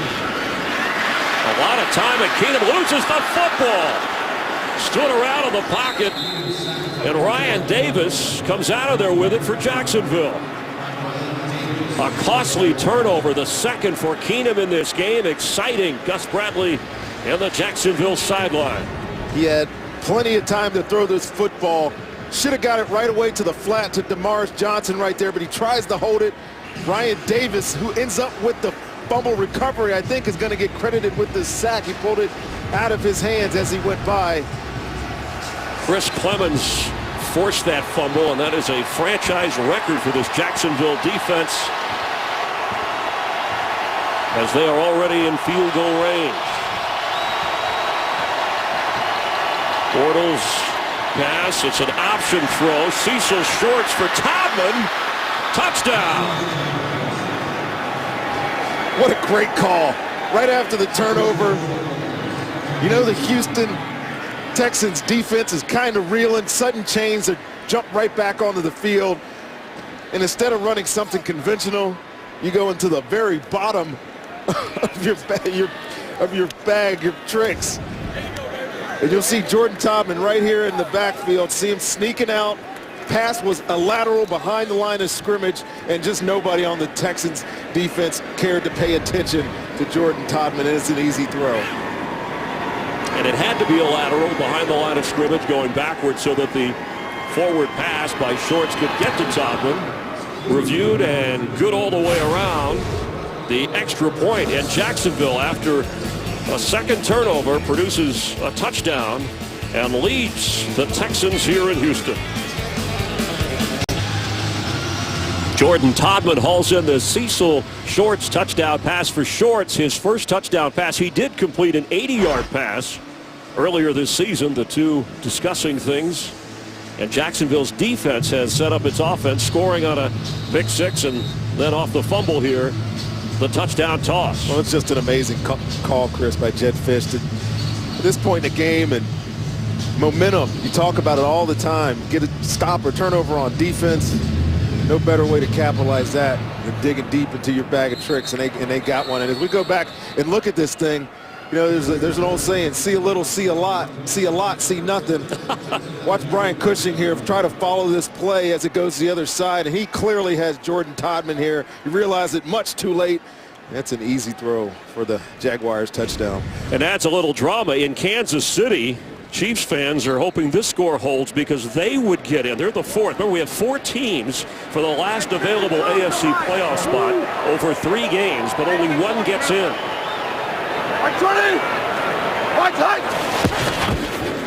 Keenum throw is on target to Andre Johnson, who gets a first down across the 30. Well, this looks like the Andre Johnson that I used to play against here.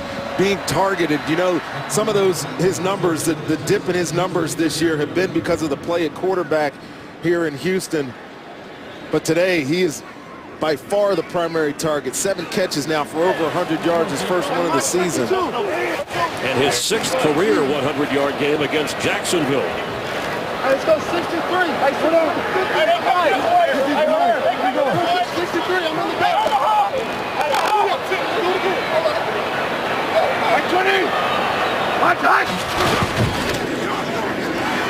Keenum, sideline catch from Johnson. Yes, he kept those feet in, twisting and turning. It's another first down. He hasn't had much success getting the ball to anyone else, but Andre Johnson, the 30, however old he is, 33-year-old receiver, looking like the 23-year-old version of him now. And Keenum making some on-target throws. Here goes underneath to Alfred Blue. Knocked down at the 47-yard line by J.T. Thomas. You know, the Jaguars are playing a lot of 8-man front, so they're putting the corners in man, and you see the shots when they do that out to the outside, but right there they were in a 2-deep shell, just a zone coverage. Corners weren't playing man. He made the smart move to do the check down. He knew that's where it was. There's some of the intellect behind this kid right here playing quarterback.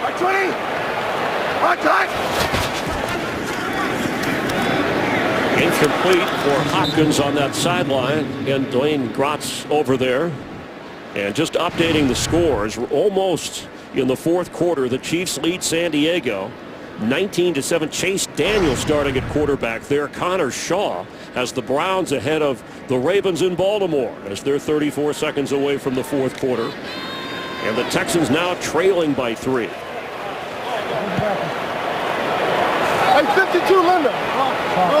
Can Keenum do it again? He did it last week in the shocker against the Ravens.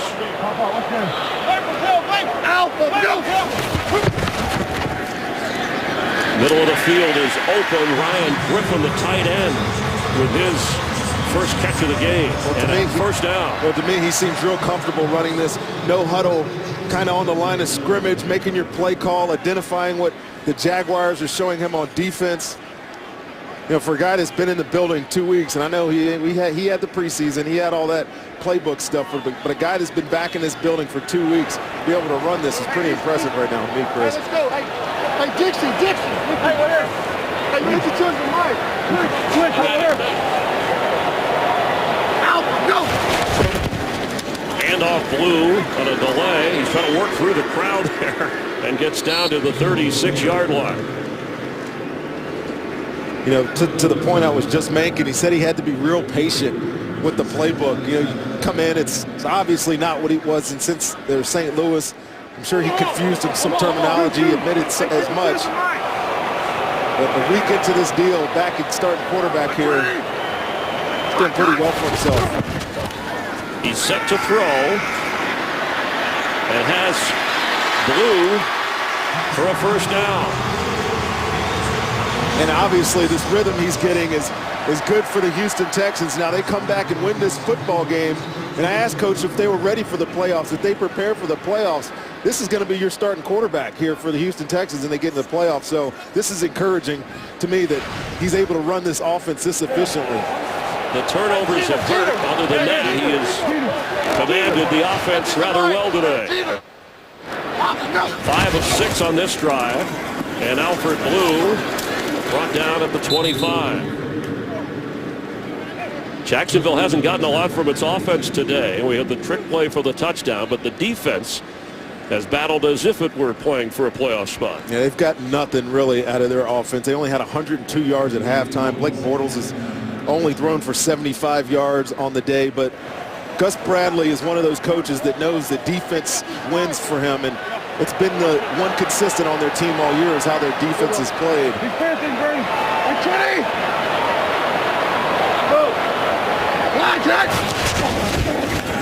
Keenum under pressure, the quick throw to Andre Johnson. And good tackling pushed him back. He's trying to get down to the 15 for the first down. Demetrius McCray over there. Talk about great rhythm, though, and whenever Jacksonville gives room for Andre Johnson, cornerback off his receiver, he's just picking up and throwing the ball out there. Been really effective today, 9 catches. With 9 seconds and counting, 8-7, they're going to run a play before, unless they decide to let the clock run out in the third quarter, and that's what they will do. Trying to play dummy with them, see if he can get 5 yards before the quarter ended. And that is the end of the third quarter in Houston. Playoff hopes still alive for the Texans, who trail Jacksonville by 3.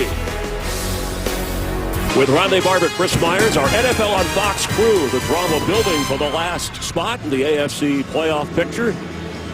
Welcome those of you watching on Fox 30 TV in Jacksonville and my Fox 26 here in Houston. And Diane Yoder wanted me to send out best wishes to all those at Memorial Hermann Hospital in the greater Houston area for all the fine work you do. Case Keenum trying to get a first down on 3rd and 1 with Blue in the backfield. Trailing by 3. 52 is the mic. Right, Tony. Right. It is Blue. He's got the first down. At least it appears that way as they move the chains. And again, in the opening quarter, Pro Bowler and 1,000-yard rusher Arian Foster went out with a knee and hamstring. And Keenum has had to work with Blue and Jonathan Grimes, a rookie and second-year running back, and get the ball to Andre Johnson. Yeah, with Arian Foster out of the game, I got to give them credit, trying to find ways to continue to move this ball, and Andre Johnson has stepped up big today in the absence of their biggest offensive threat. 11th play of this drive, Keenum dumps it off, and Alfred Blue is fighting down around the 8.5-yard line. Jonathan Cyprien finds safety for Jacksonville, wouldn't let him get away. At the moment in the fourth quarter, Kansas City leads San Diego 19-7, and the Browns lead Baltimore 10-3. If those hold up and the Texans win, they will go to the playoffs. If those hold up and the Texans lose, Kansas City would go. the last AFC spot available. Hey, 52's the mic.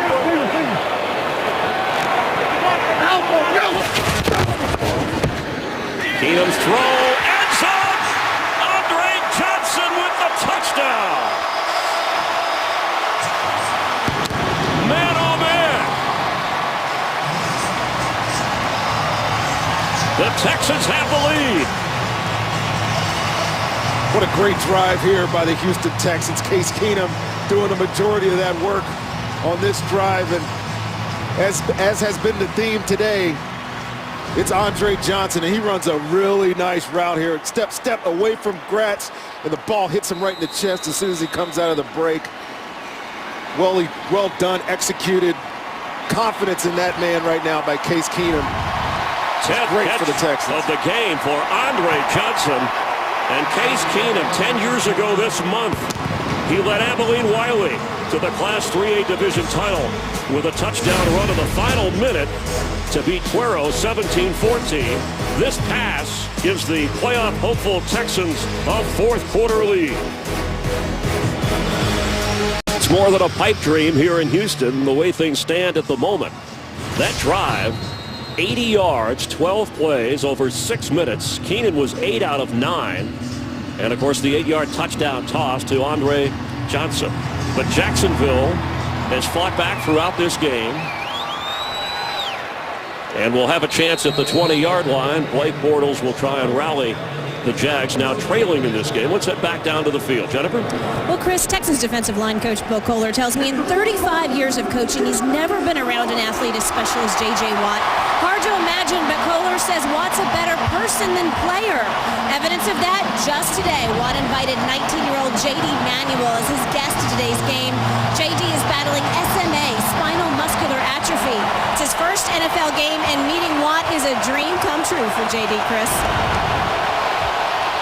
Watt and the Texan defense hope to protect the lead and the playoff possibilities as Bortles rolls out and slides down at the 15. Jared Crick with the big play. We'll see Jacksonville the rest of the day try to identify J.J. Watt. Most of the time, this factors by him getting away from him, rolling out the other side, and there's nowhere for Blake Bortles to throw this football. Jared Crick has the benefit of good coverage down the field. This Jaguars offense has been in neutral all day.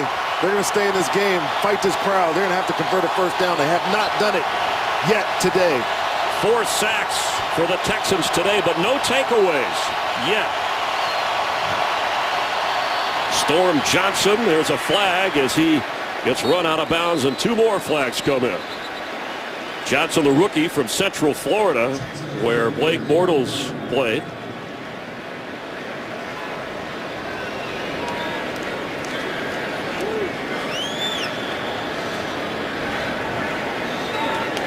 Well, I think one of these is going to be a face mask. There's 2 flags on the ground. There's actually a couple of flags on the ground, but I think one of them is going to be a face mask here on 50. I think there's going to be a hold inside. 2 fouls in the play. They'll offset. Personal foul, face mask, defense, number 58. Holding, offense, number 89. They'll do offset, replay, second down. Mercedes Lewis of the Jags and Brooks Reed. Here's the Reed violation. Well, he said 58, but it's 50. He messed up the numbers there. Akeem Dent's second penalty on him today.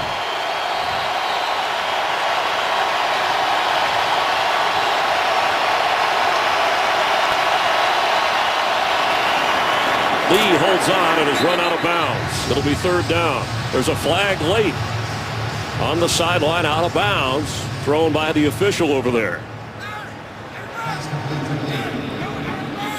This might be another personal foul here, face mask. Personal foul, face mask, defense, number 25. That call is on Kareem Jackson. 15-yard penalty, first down. Just hands to the face and obviously incidental, but no more 5-yard penalties on face mask. Every single one is a personal foul, 15-yard penalty. It's the only way the Jaguars, Chris, have been generating offense today and getting third downs by penalties. Fresh set of downs for Bortles, whose throw Lee cannot hold on again. And that's been the problem with this rookie here. Talked about his slow start to start the season. That's at least his third drop on the day today. Alan Hearns injured with that ankle in the first half. And Tommy Streeter is inactive, the other young receiver. So you've only got Lee, Ace Sanders, and Cecil Shorts that are active today for Bortles, who might have to run some more to get this offense going. Meaning run himself on the ground. Not hand it off. Which he does here. Todman fights hard to get to the 35. Dent on the tackle. Just over 12 minutes to play here in the fourth quarter.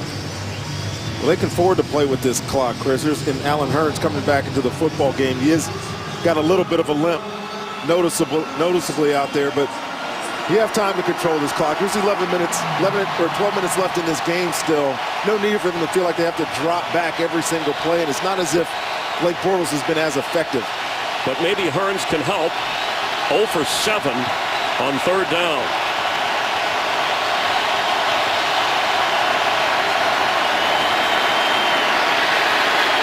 Todman has it, but has to do a lot of legwork to get a first down. He's going to be a little bit short. He did all he could. You wonder if at this stage it's early and you're only down 4. Would Gus Bradley go for it? No. No, not yet, Chris. It's still too early in this game. Your defense just gave up a long drive, but they've been performing pretty well all day. If they can still play this field position game, the penalties obviously help them get out of that backed up situation, but play the field position game, punt it away, let your defense do something good, get the ball back, and give yourself a chance later on. Anger has had 2 blocked this year, but no problem today. Driving Keyshawn Martin inside the 5, he lets it go, and a break for the Texans wisely played as they will take over at the 20-yard line. Leading by 4 with the playoffs in the distance. These are the up-to-the-minute scores. Kansas City beating San Diego. Baltimore's gotten a little bit closer, but still trails the Browns at home. And Houston leading by 4. Again, if they all hold up, the Texans will be the last team getting into the AFC playoffs. And they're still doing live updates in the stadium, but none of which on those 2 games that matter here. So Hans and Franz are here rooting for the appropriate teams for the Texans.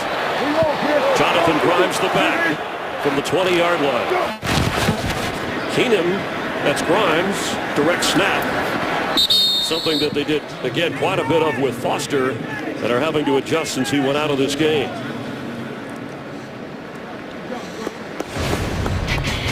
Arian Foster in the early moments of the game, the Pro Bowler and 1,000-yard rusher. Running hard for the Texans and scoring on the touchdown toss from Keenum. But then the injury, hamstring and knee, and out of the picture. Alfred Blue gets the football this time. And the offensive line, Rondé, of this Texan team deserves credit with Chris Myers, the center, spelled the same way, from Miami, but no relation. I mean, collectively, they've done a very good job no matter who's carried the football. They really have. They've done a decent enough job protecting their quarterback. I can't believe that I haven't mentioned Chris Myers. You were going to tease me throughout the game. Get on you all day We've had an exciting game here. Oh, there you see, I set myself up. There's the former Pro Bowl and the Pro Bowl center. Where, right here? Yeah, no. And that's you shot-seeing the real Chris Myers. Grimes the carry. Look at Grimes fight for the first down and more. It took 3 or 4 Jags to shove him back. It's getting a little testy. I was just going to ask you, Rondé, about protecting. You got to protect the ball and the lead and run down the clock. It's exactly what you need to do, and they've been getting by, letting Case Keenum throw the football in the last couple of drives. They needed him to get the go-ahead score. But yes, when it matters and you need the clock in your favor, you have to be able to turn around, hand the ball off to your running back, which is Blue and Grimes now. They're going to try to do it on this drive. 8:50 to play in the fourth.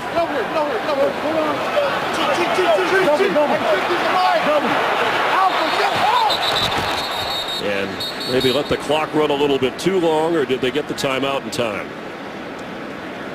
Texans called time just before team's first. The play clock ran out. So it won't cost them any yardage.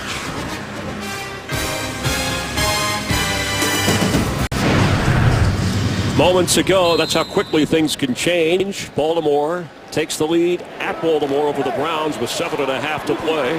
And the Wildcat, or the Wildcatter as they like to call it here in Houston. And the direct snap with Grimes running forward. And let's get an update from Joel Klatt. Joel? Chris, let's show you how that score happened. Joe Flacco to Torrey Smith. Torrey Smith had a couple of nice grabs on the drive, and finally they get into the end zone. It's 13-10 Ravens. Kansas City still up on San Diego, and right now Baltimore would go to the AFC playoffs if that score stands. Chris and Rondé, back to you. Thank you, Joel. San Diego just had a touchdown that was reversed. Here's Grimes again on the direct snap. And nowhere to go as the clock runs 8 minutes and counting. The Chiefs are leading the Chargers 19-7. San Diego threatening, but again had a touchdown that was reversed after a review. Baltimore with that 3-point lead.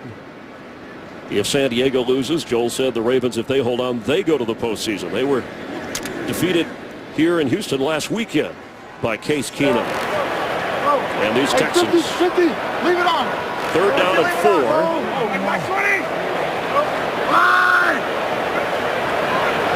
Here we go. Hey, let's go. Hey, bandit. Hey, gold bandit. Hey, gold bandit. Mike's 52. Out. Go. It's Grimes, knocked down right away. Coming in from the safety spot, Cyprian. Thought he had what he wanted there. Checking to a run play. Third down. You'll see Cyprian right here. Ends up unblocked on the end of the line of scrimmage here when Grimes cuts it back. Good tackle by the young safety. He's one of the building blocks here, Chris. Jacksonville defense forces a 4th down, so Ace Sanders back to receive the punt of Shane Leckler. And the Texans want to use all the time they can before booting it away.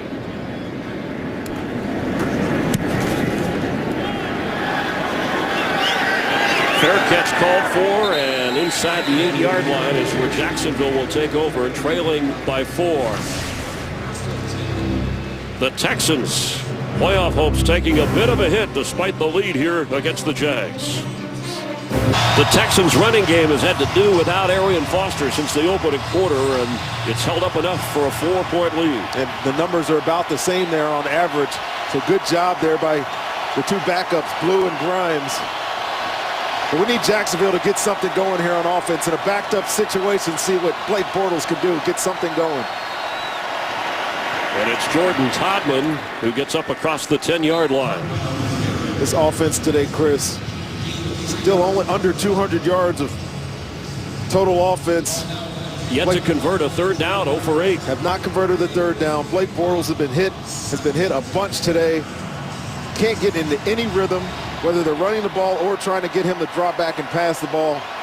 And they need something big from him now. Watt had a couple of sacks early. He does have 4 tackles in the game, but has not been as disruptive here as of late. On 2nd and 7, Bortles fires incomplete. Receiver had a step when the defender fell down, but he misfires on Clay Harbor. And he's got to be able to make that throw. I mean, under 50% completion on the day. This isn't good. Jordan Todman, who had their big touchdown on the reception, gives them some explosiveness in the run game, is limping out. Todman, the leading rusher in the game for either team with 52 yards. Now 3rd and 7. So J.J. Watt time, Chris. Lined up over here on the right side of your formation. Bortles. He's going to go down. J.J. Watt. A sack. And they're going to, let's see, they're going to give him to safety. We have not seen the official signal, and that's what they're discussing. Well, they're trying to determine if he was hit. Yes, count it for 2.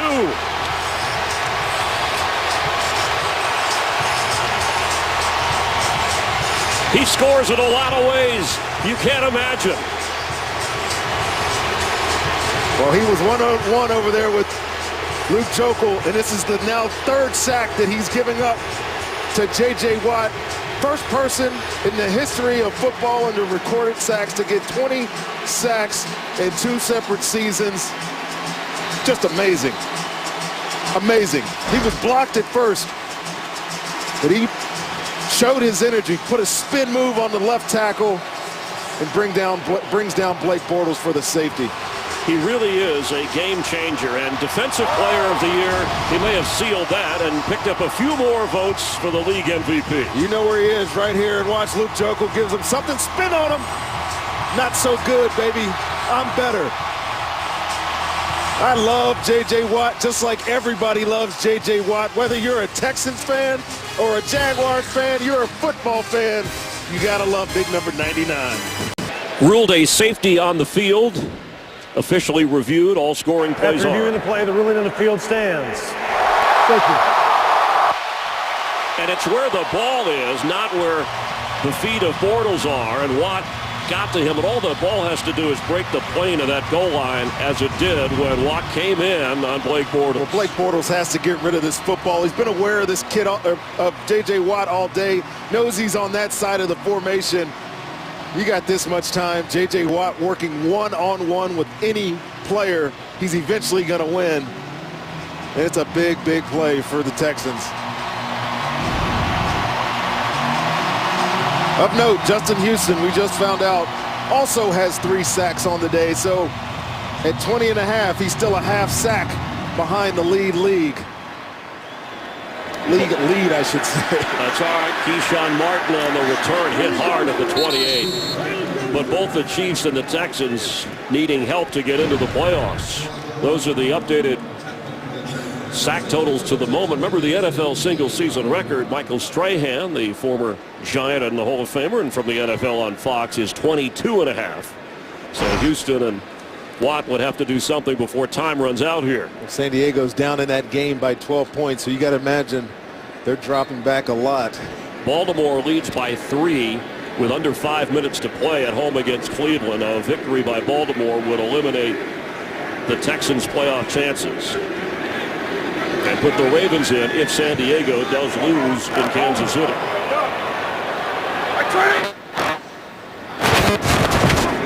Alfred Blue shelved back, and Jacksonville, J.T. Thomas, the defense has fought hard, but the offense has done nothing. In fact, giving up points now at this late stage of the game as the clock continues to run. And just over 6 minutes left in Kansas City. The Chiefs with that sizable advantage, and the Ravens holding on to the 3-point lead against Cleveland. 4 teams, 3 games, 1 last spot left for the AFC in the playoffs. Bill O'Brien's telling his quarterback right now, you need to snap this ball when it hits 1 on the play clock. And Blue is knocked back, but fights to get another yard or 2 out of it. Jacksonville trailing by 6 now, have all 3 of their timeouts. And they're not going to give up here, Chris. Situation may seem dire, but they're only down by 6. Stop here on downs, get the ball back to your offense. Maybe somehow they find some way to get something going, score a touchdown. They still have a chance to win. And regardless of the situation, it's been like this all year. This Jaguars team does not quit. They will play to the final whistle. See how that plays out today in this game. Hey, 50 to Mike, leave it on. What do you got? Alpha, go. Case Keenum throws. There's a flag down, and DeAndre Hopkins catches the football. Going to get holding out here on Dwayne Gratz on DeAndre Hopkins, so this will stay a first down. But when they've needed it, Holding, defense, number 27, penalties declined, result of the play, 1st and 10. when they've needed it on offense, it's been Case Keenum that's found a way to make plays. This is his 24th completion on the day, and you see Dwayne Gratz trying to hold on to DeAndre Hopkins in that man-to-man situation. When you think about Case Keenum, who was on the Rams practice squad prior to the game last week with Baltimore, deer hunting in a tree with a bow, already legendary. He's called down, put into action. They beat Baltimore. Now look at, he's got 2 touchdowns, high percentage completion today. Trying to get the Texans to 9-7, regardless of the playoff possibilities. This is Alfred Blue again working without your top running back. And facing a division rival. Last year, Jacksonville beat the Texans twice. And earlier this year, Houston defeated the Jags. And now Baltimore with a 20-10 lead with under 4 minutes to play. And the Ravens, it's amazing, Ronnie, this afternoon how at different times each team has been in position to take that last playoff spot, with the exception of San Diego. At one point it was the Texans or Kansas City, and now Baltimore in the lead spot. And if San Diego loses, then Baltimore is in the control position. A win and they're in regardless of what the Texans do.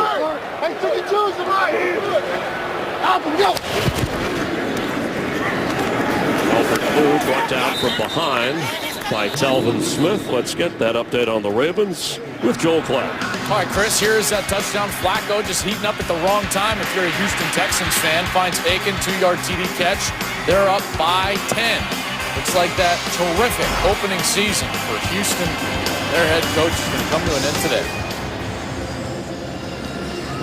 Yeah, Joel, and a timeout here for Jacksonville as Bill O'Brien just getting to 9 wins when you think about the Texans having just 2 wins last year, and again having to use 4 different quarterbacks this year. 3 different quarterbacks have won games for him, and not getting anything out of Jadeveon Clowney, who Bill O'Brien says we're happy with the pick. We're sure his recovery, that he'll be a factor for us with J.J. Watt in the years to come. Yeah, regardless of what happens in this rest of this season, you have to be impressed with what Bill O'Brien's done. Coming right out of college, obviously he had the Belichick background in the NFL, but turning this team around, they lost 14 games a season ago, is beyond impressive.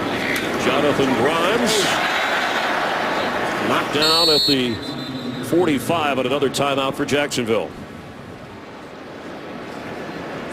Saturday, the UFC returns to Fox Sports 1 for UFC 182 prelims, featuring a lightweight bout between Danny Castillo and undefeated Paul Felder. There are other bouts as well. Coverage at 7 Eastern on Fox Sports 1, always streaming live on Fox Sports Go. Well, how about it as Shane Leckler comes on? Your MVP, would you vote? The quarterbacks always seem to win. Aaron Rodgers, Peyton Manning, Tom Brady, top of the list, or running backs. You know, you'd love to be able to give it to a defensive player. It's only happened 2 times in the league, and you know, you look at this, the way it's shaping up, and these are just our candidates. You know, I almost want to put him, but I gotta go. I almost gotta say J.J. Watt, despite his great season, will not get a chance to be the MVP because there's so many good quarterback plays. I now want to see your list, what order you would go in. Well, you know, I'd say Peyton, but he disappointed me last week, so he's 5th.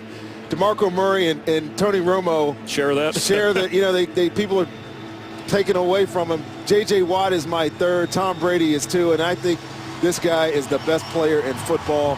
I think he wins the MVP again. You'll see him later today on Fox, trying to win the NFC North at Lambeau Field against the Detroit Lions, both the Packers and Lions in the playoffs.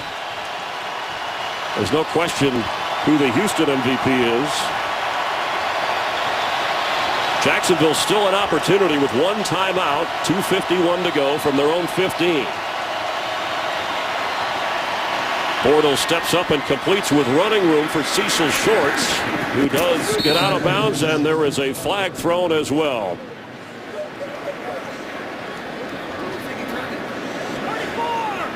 We welcome those of you that watch the Cowboys and Redskins. Personal foul, face mask, defense, number 34. 15-yard penalty, automatic first down. With Rondé Barber, Chris Myers, and the Texans need help and need to win to get into the playoffs. J.J. Watt with a 3-sack day and a safety. Case Keenum with a couple of touchdown passes in his 2nd NFL start after going 0-8 in his career. The Texans lead by 6, but they need San Diego and Baltimore to lose, and they need to win to get the last AFC playoff spot. After the penalty, first down, Jags with a timeout. Pass for Todman was out of bounds. Todman had a touchdown catch. That's incomplete over on the sideline. And we welcome those of you that watched the Saints defeat the Buccaneers in Tampa Bay, along with former Buck Rondé Barber, Chris Myers and crew. Jacksonville with Blake Bortles trying to rally, trailing by 6. The Texans trying to win their 9th game of the year and stay alive for the last AFC playoff spot. On second down, Bortles for Lee, and it's incomplete. Well, it's been a game where Blake Bortles and this Jaguars offense hasn't been able to get anything going. Still not 200 yards passing. Their 2 scores have been one off a defensive touchdown and interception, the other on a turnover that they ran a trick play and scored. So far today, no third downs, 0 for 9 on third down, and this is the biggest one of the game if you're a Jackson Jaguars fan. J.J. Watt with 3 sacks and a safety for the Texans.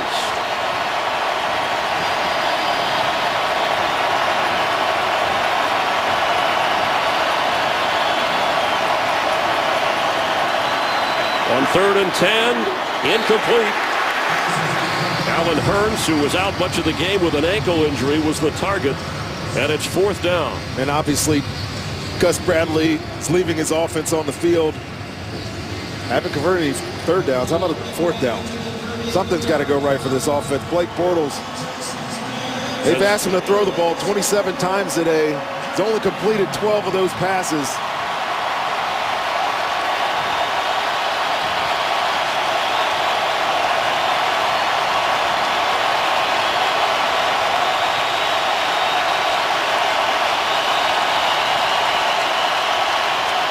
Bortles on 4th down to Cecil Shorts for a first down inside the 45.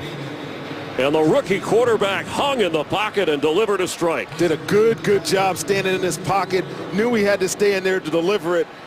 And give credit to Luke Jokel over here. Watch him on J.J. Watt. Give him just enough time for quarterback to step up and deliver a strike for his first down. A gain of 18.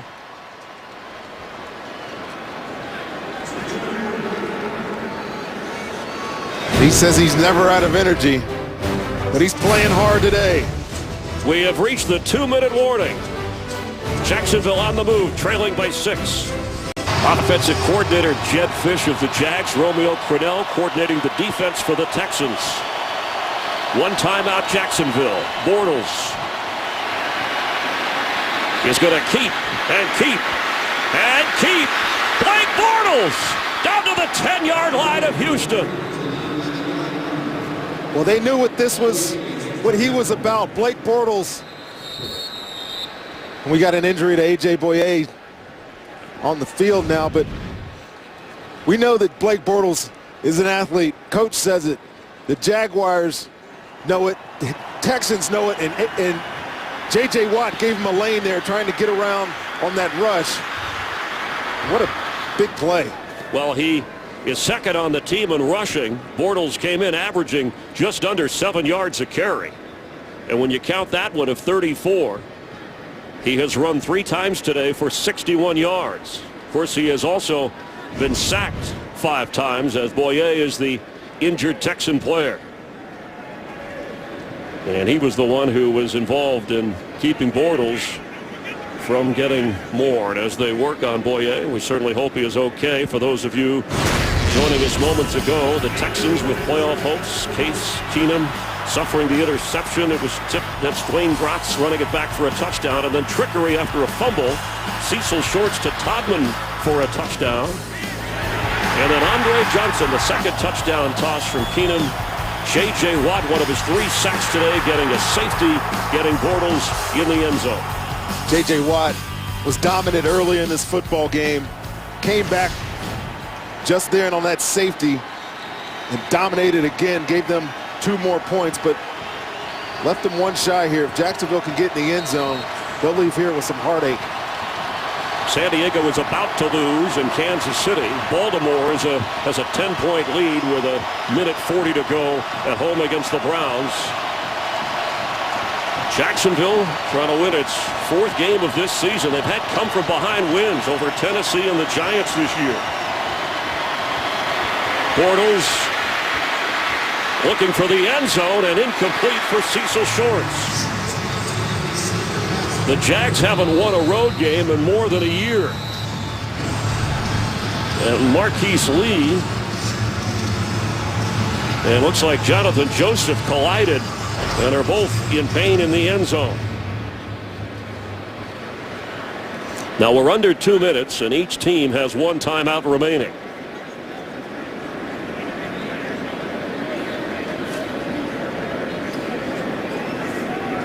Again, the playoff scenario: if Baltimore wins and the Chargers lose, the Ravens are in. If Baltimore should lose and the Chargers lose and the Texans win, then Houston gets in.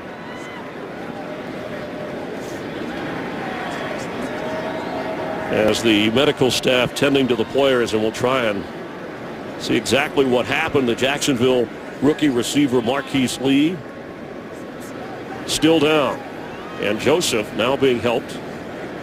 Jonathan Joseph also being worked up. The last injury to A.J. Boye lost a timeout for the Houston Texans. Have to determine if they lose another one here, but let's watch. Jonathan Joseph here is not covering Marquise Lee, but as this ball gets thrown, you see a whole mass of bodies come into this picture here, and knee to knee, looks like. And we just heard both teams are going to be charged a timeout here. Injury timeout. So there's no timeouts left in this football game. The last Jacksonville road win came at Cleveland, December of 2013. 8 straight road losses. They did win here, but that was some time ago. A minute 35 now. No timeouts for either team on 2nd down.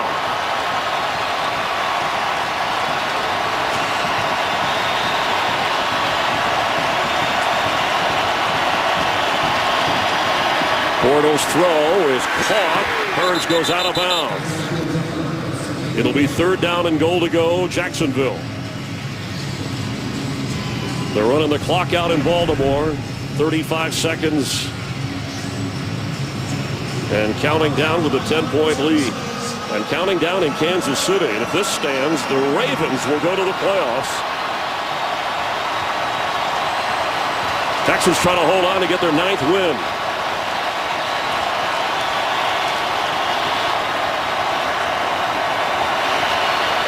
Bortles, end zone high and incomplete. Mercedes Lewis was back there, but well covered by Daryl Morris. And that's the matchup they had. I mean, Blake Bortles has to make a better throw here. You got a 5'10" corner lined up out there on Mercedes Lewis, who's about 6'7", and he doesn't even give him a catchable ball. The thing sailed 2 or 3 yards over his head. Big 4th down play here.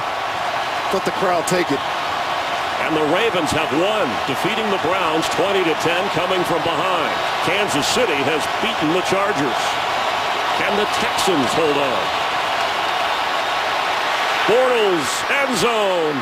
A juggling out-of-bounds grab, no good. Shorts is arguing. He made a great effort. Ruled no catch. No argument there. He was definitely out of bounds when he caught this ball. And 4th down, into the game, all-out blitz. Blake Bortles does a good job running away from the pressure, but delivers this ball just a tad too far out of bounds. And despite the great catch, Houston is going to sneak away here with the win. Gus Bradley said his rookie quarterback, who they had hoped would sit through the first year but pressed into duty, showed no fear in an impressive drive with the game on the line. But it ends with an out-of-bounds catch on 4th down. A minute 21 to go and no timeouts remaining. The Texans will run the clock out on a 9-7 season. Kansas City defeated the Chargers 19-9. The Ravens beat the Browns 20-10. Bill O'Brien, his team will end with back-to-back victories behind Case Keenum, who has become a local favorite, but not enough to get the Texans into the postseason. Today's game, a Mike Burke's production. Director Michael Frank, Tom Lynch, our technical director, with Ernest Bauer, Mike Strack, broadcast associate, our associate director, Tavis Strand, Kevin McCloskey and Chip Weaver, always outstanding on audio. We want to send our best wishes out to Bob Stenner, who for so many years, whether you know it or not, has been a part of your NFL broadcast viewing habits. His last game officially today, resting at home. We wish him well. And we thank all of you for watching the NFL on Fox. We'll have bonus coverage. Coming up, most of you will see the Packers and Lions. Some will see the Cardinals and 49ers, others the Seahawks and Rams. But J.J. Watt, with an MVP-like performance, helps the Texans hold off Jacksonville in an AFC South clash with a 23-17 win here in Houston. For Rondé Barber, Chris Myers, our entire crew, glad to have you watching the NFL on Fox. Coming up next, it's the State Farm postgame show.